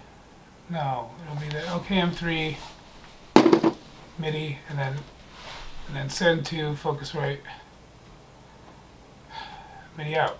I believe. Let's see. Okay, now let's see if I can play this now. Okay. Oh yeah, the sound. No, it's not doing anything right now actually. So I should be able to play soon. Well, let's see here. Yep, we gotta switch this. It's not right then. So I did the wrong thing. So I gotta go back to instruments. How do I add instruments, bitch? External. There we go. Fucking Best Plus. There we go. No, it's not this. So it should be this should be for USB MIDI. USB MIDI. No, Focusrite. I should be able to do levels and stuff. I have to look it up. God damn it. Every time I have to. Launch key. 39. This is a very old version of this song, by the way. You can hear it uses keyboard bass. I bought that bass to finish the album. Like a month before I finished it. A year and a half into it. A year and a month into it. I bought that and finished it in a month or two. You hear how different it is inside. Yeah. I can already hear how different it is. Especially here. It's still cool, but it sounds cheesier. The real bass less developed. Yeah, the real bass just boom, like. Yeah, I mean, come on. Totally different, yeah. I'm so much better at bass guitar than I am keyboard. Yeah. Well, because you're a guitarist. That's why. Actually, the first band I was in, I was a bass player. It was a pop punk band. Yeah. So let's show that, because it's funny. I hope I have it. Connect your launch key to your computer using provided USB cable. On a PC, go to Studio One and options. Yes, I do. Holy shit, I can't believe I have this shit. Go to Studio One. Go to external devices and USB cable. Okay. That's my friend Drew singing, but I'm playing bass. Let me find the actual one. I sang with him there, but... Oh my god, am I gonna have to search it like this? Jesus Christ.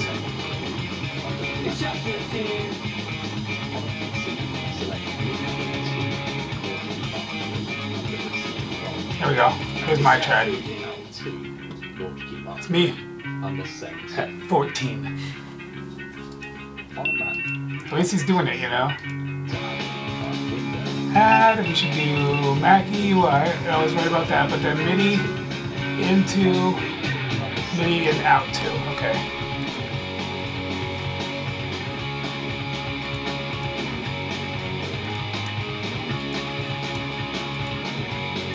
There's not a day that goes by. Well, I'm sorry to be the party pooper, but we should wind down because we're beginning to outcompete the ability for me to recharge these batteries and record. Okay, well, more specifically for the GoPro. A little bit of drums, then we'll stop. I'm gonna play for like a minute, like literally 1 minute, just a show. I want to get a different angle here. All right, yeah. Because now that they can see my hands. Yeah, now that the GoPro's gone, I want a different angle. I should be done setting it up in about 30 seconds. Now that I found it out. All right, go ahead. Show us the other one. Show us the other one, please. Come on, show us the other one.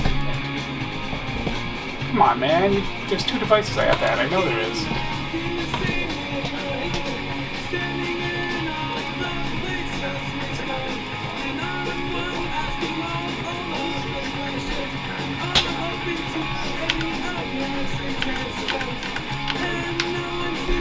it is. This is the other one. So I died HUI twice? No fucking way.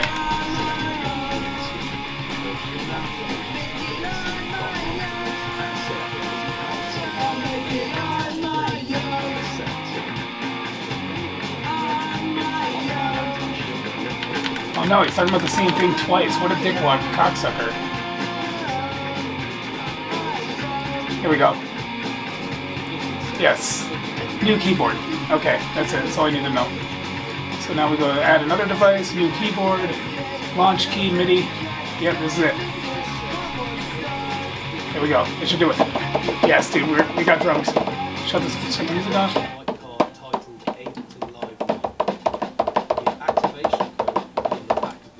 Ready for this?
Let me think of this song I have.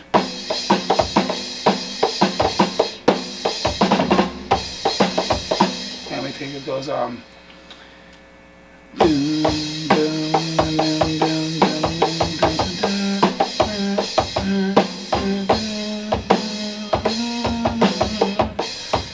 know what I'll do? I'm probably good on these tracks anyway, but I can record new tracks in the next one. But I'm gonna save, and then I'm gonna open up the actual song and show you what I did. There we go. Open containing folder. Go back. Get the song. Here we go. Here it is. Corporate Communion. New one I'm really excited about.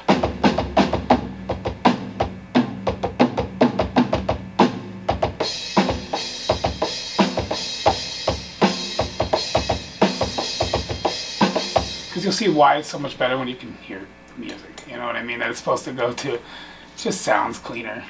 Even if I only do it for a minute. Okay, shut up. Oh, it's missing drum tracks. Perfect. We're gonna put them in ourselves.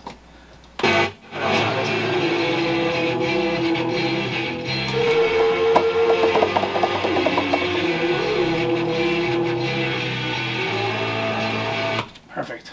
So that's perfect room for me to play it properly real quick. Go back to the beginning, clown. Go ahead, faster. Add track. New instrument, Superior Drummer 3. Here we go. Superior Drummer 3, bitch. All of them, what? No, yeah, that's fine. Superior Drummer 3, perfect. There we go, okay.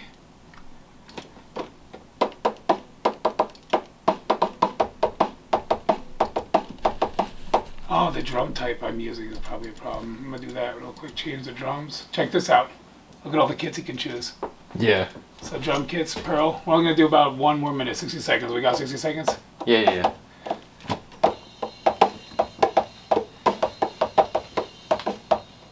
Tracks all fucked up. I don't know, I'll figure that out later. They're really fucked up, wasn't that shit? I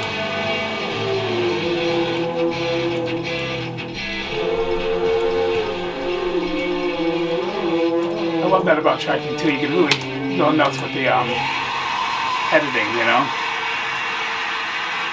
For better or worse. Legitimately. How do I get this out of here? Close the info panel, please. Yep, close that panel, thank you. Here we go. Now here's all my tracks, right? So check this out. you can what you can do is you can really get granular with things. Check this out. Look to the noise and the falling bombs. See, that sounds awful. Where is it at? Bodies to pasture. Has to be some sort of shit. Hurting overture in the car. So bad. Why is it so bad? While the drunken kid. God, that's awful. It's bad because you're conscious about it. No, there was better mixes than that. Like, far better. Hold on, I know what happened. It got overwritten at some point. Corporate communion, yep, we'll see that. Here we go. This is the one. Open folder. There it is. Songs.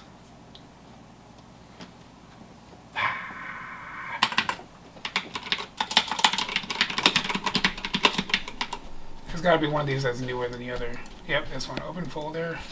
Or, I think that's one I'm already in. There, this one. This is the motherfucker we want. So let's open this. There. Yep. Totally different file. Please be a totally different file. Hey. Yeah, it is, because I want to close this then. Close track. Nope. And then we click on this one and open it, hopefully.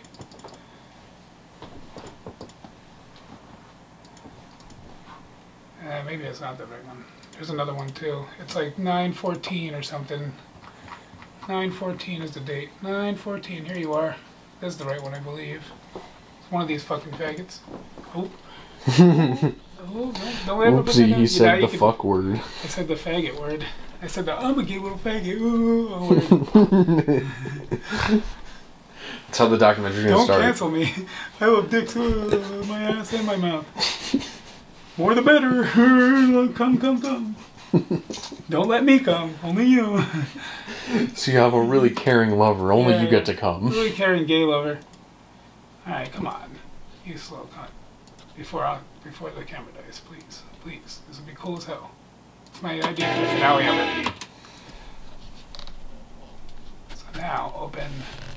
Which one are we in here? A lie? Yeah, we are. So 9/14. Here's the thing. I make sure to always save backups.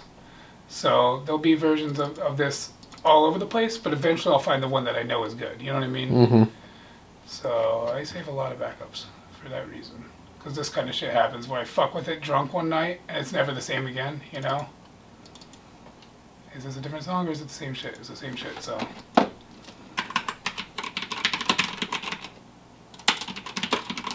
So there's a folder just called Corporate Comedian. That's what we want to go to. Not Karma Chameleon. Not Karma Chameleon.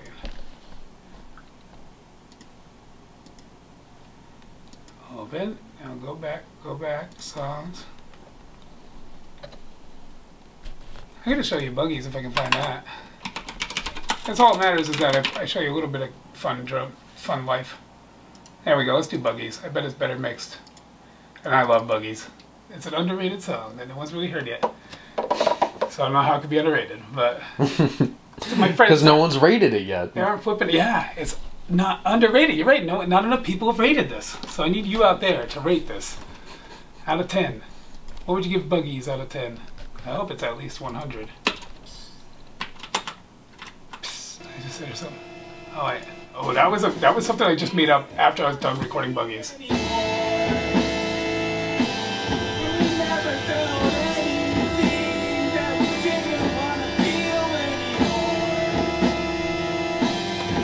I love that shit.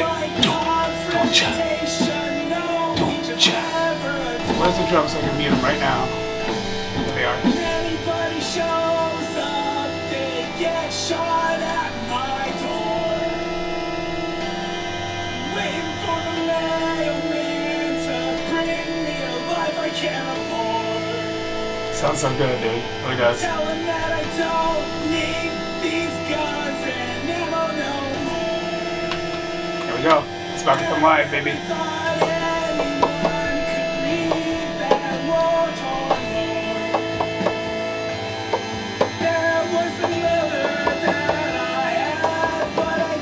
Sounds so wrong.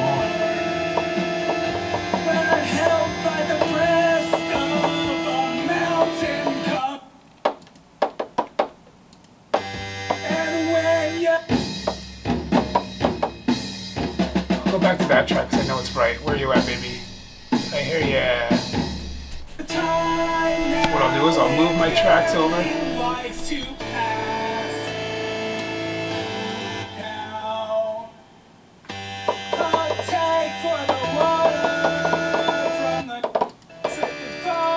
You right, bitch. Let me play you.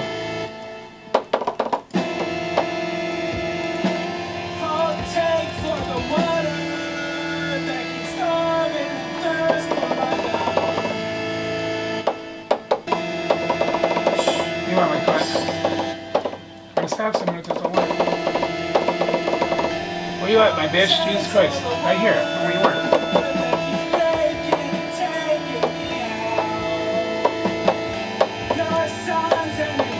It should be, there's something that makes it slow. I forget what it is.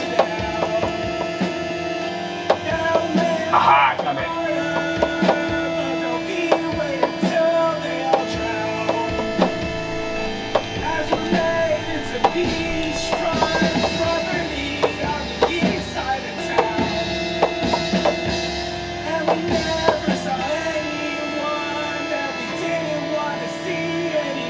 I don't know why it's so wrong. It doesn't sound right anymore.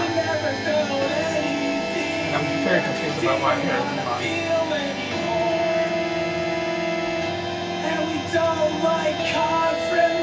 What about you? Do you sound right? That one does. This one sounds right.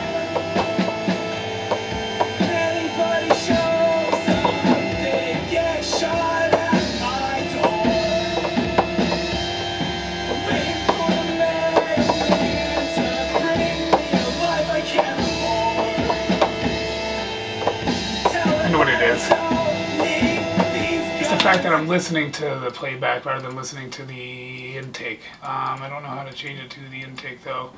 I have to go to the, we're probably going to miss it. Let's see. I'm going to try for another 30 seconds. If we fail, we'll go to the couch.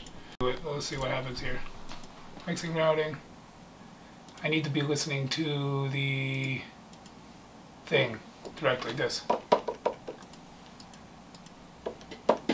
There.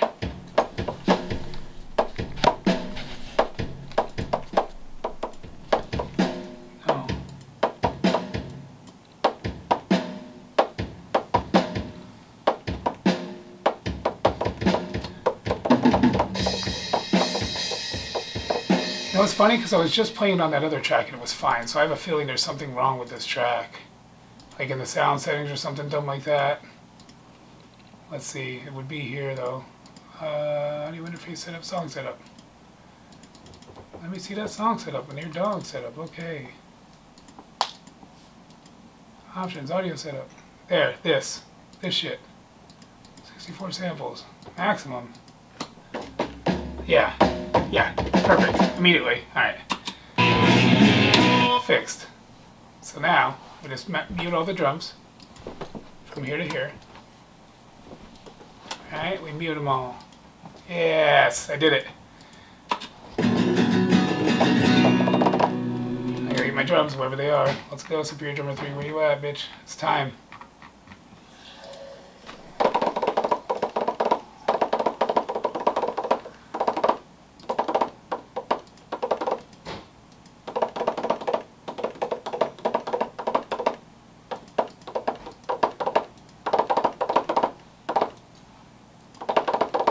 You play now. What the fuck is your deal? Jesus Christ. It's an interesting little Brita device you got in the fridge. Alright? Dude, what the fuck is going on? Now I can't hear shit. It's something I did on this. It is. So I go back to what? This. Yeah, let's go. Done, boy. Let's go.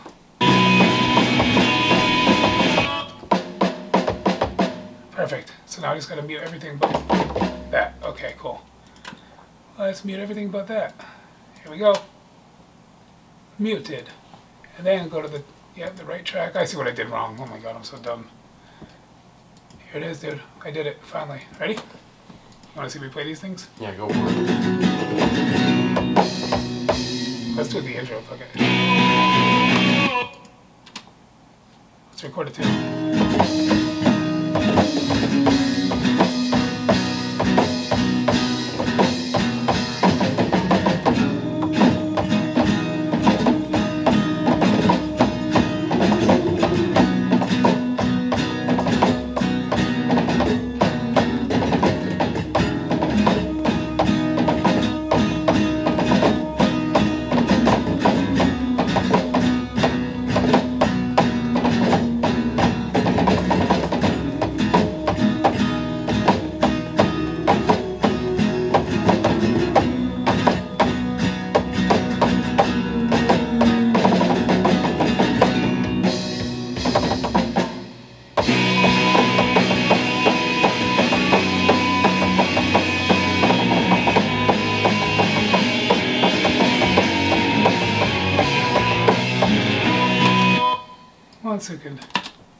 out.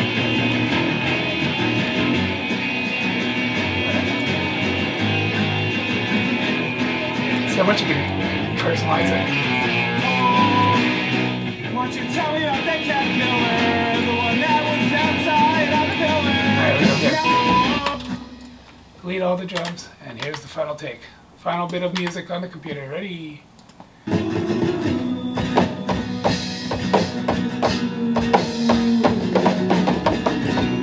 Oh, I want you to drum kit, please. Something from like.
Show you how dope that really is. Zoom in, remove, go back, turn everything fucking down. Down, drums up. Here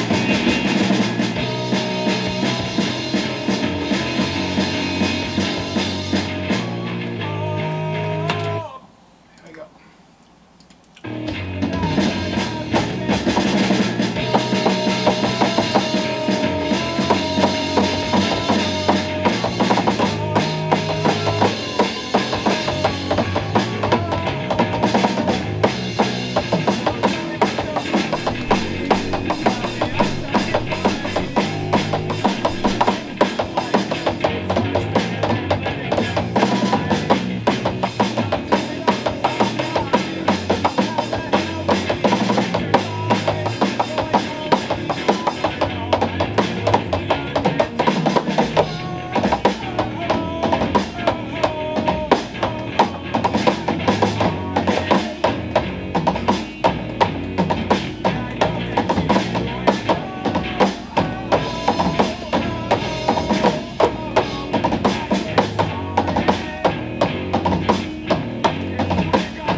We should do the farewell video on the porch. We could. Yeah. Front one.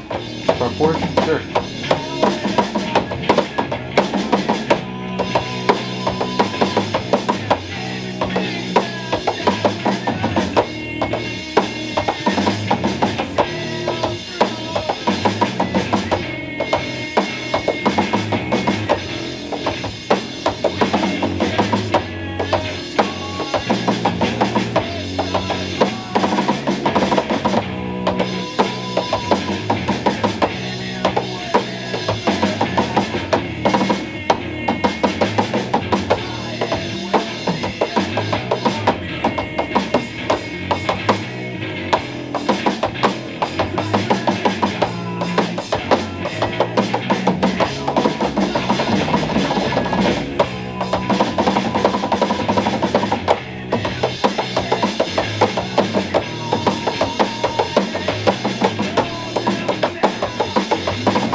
What's my favorite new thing? That's right after that.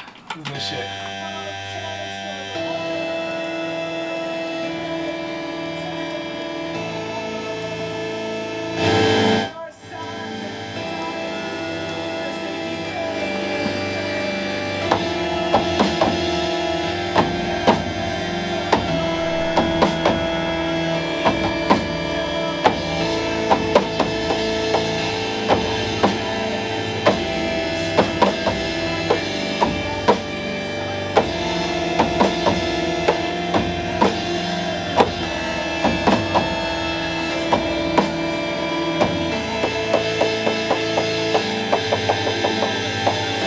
This out too really quick.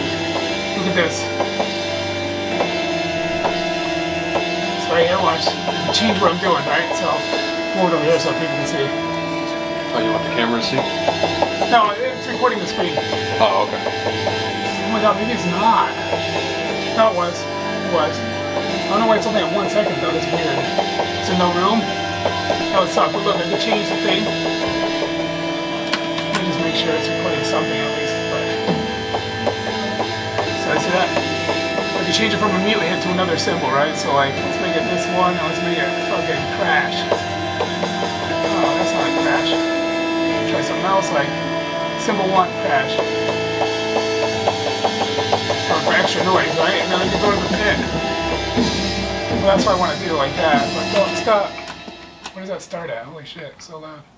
This. So I need to move, or just mute it for now. So mute. And then I'll show you, we go to the general, oh no, we close this now, we go close, and then we go to the kit. So we find, you bitch, why'd you stop working? What the fuck? Oh. It's because it's not armed or whatever it is. Oh, I'm not on the right one. Okay. That's so confusing. It would throw a lot of people off. See that? So, that one's a little quiet, so let's make this one, right? So, go back to the thing. Edit. So you should record it just in case. The screen, I don't know if you're going to get a good shot, but... Screens usually never come across too well on camera. And we're fine without it. So ride bow tip, instead of that, we'll make a simple 3 crash, hopefully. Good enough. All loud, right? And then you go into the, once you're done with that, you go into the mixer. Level. Higher. This, level. Higher. This, level, higher. So now let's check it out.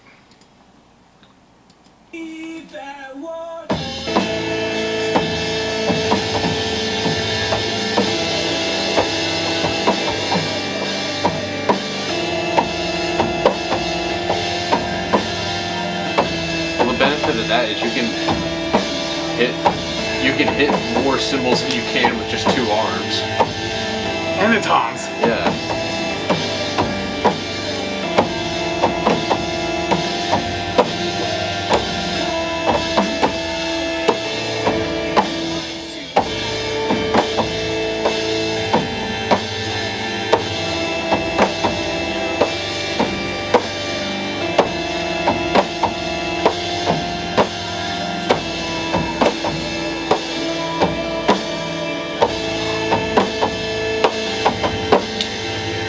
Feasibly, you could hit 10 pieces of the kit at the same time. You get it? Yeah.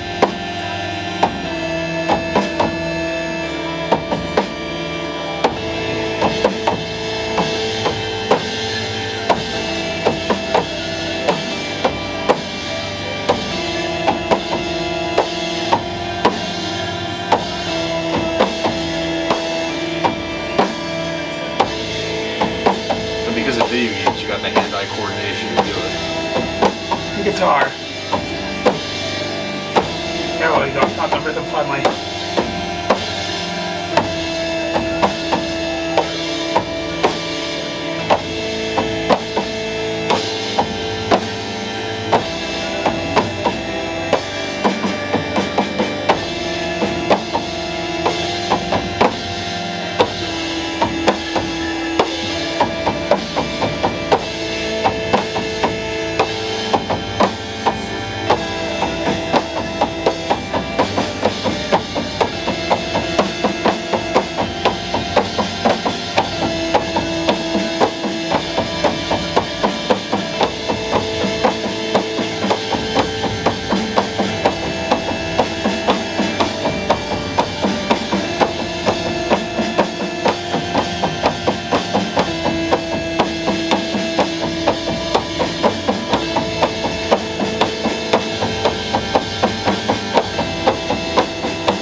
hit at the same time.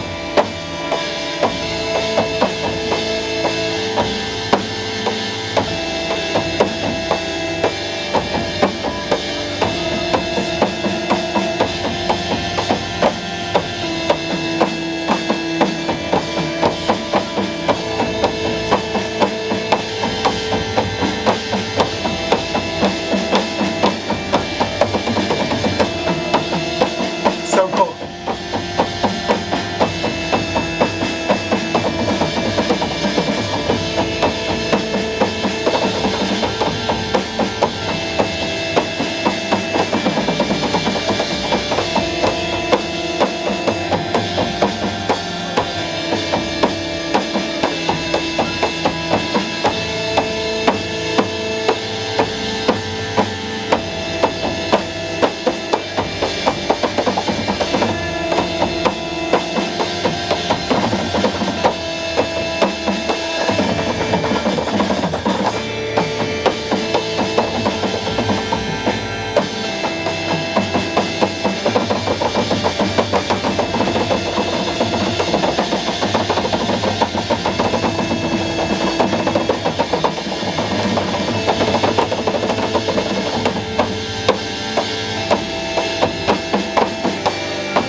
bitch. Oh my god. Oh no, it's over.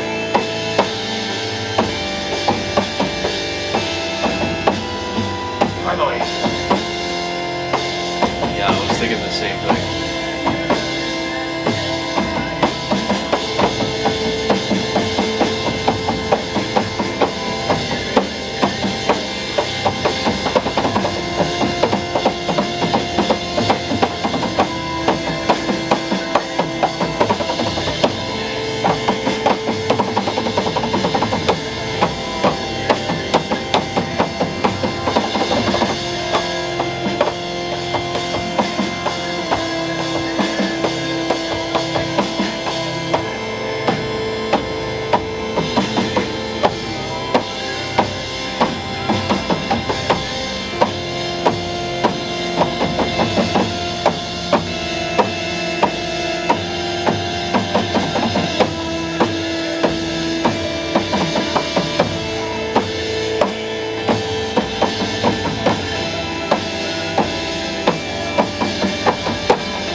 to the porch. Film this ending. Why did I go for so long? It's like forever. Did any of that sound like 40 minutes? I hope so. Yeah, dude. Some of it sounds really good.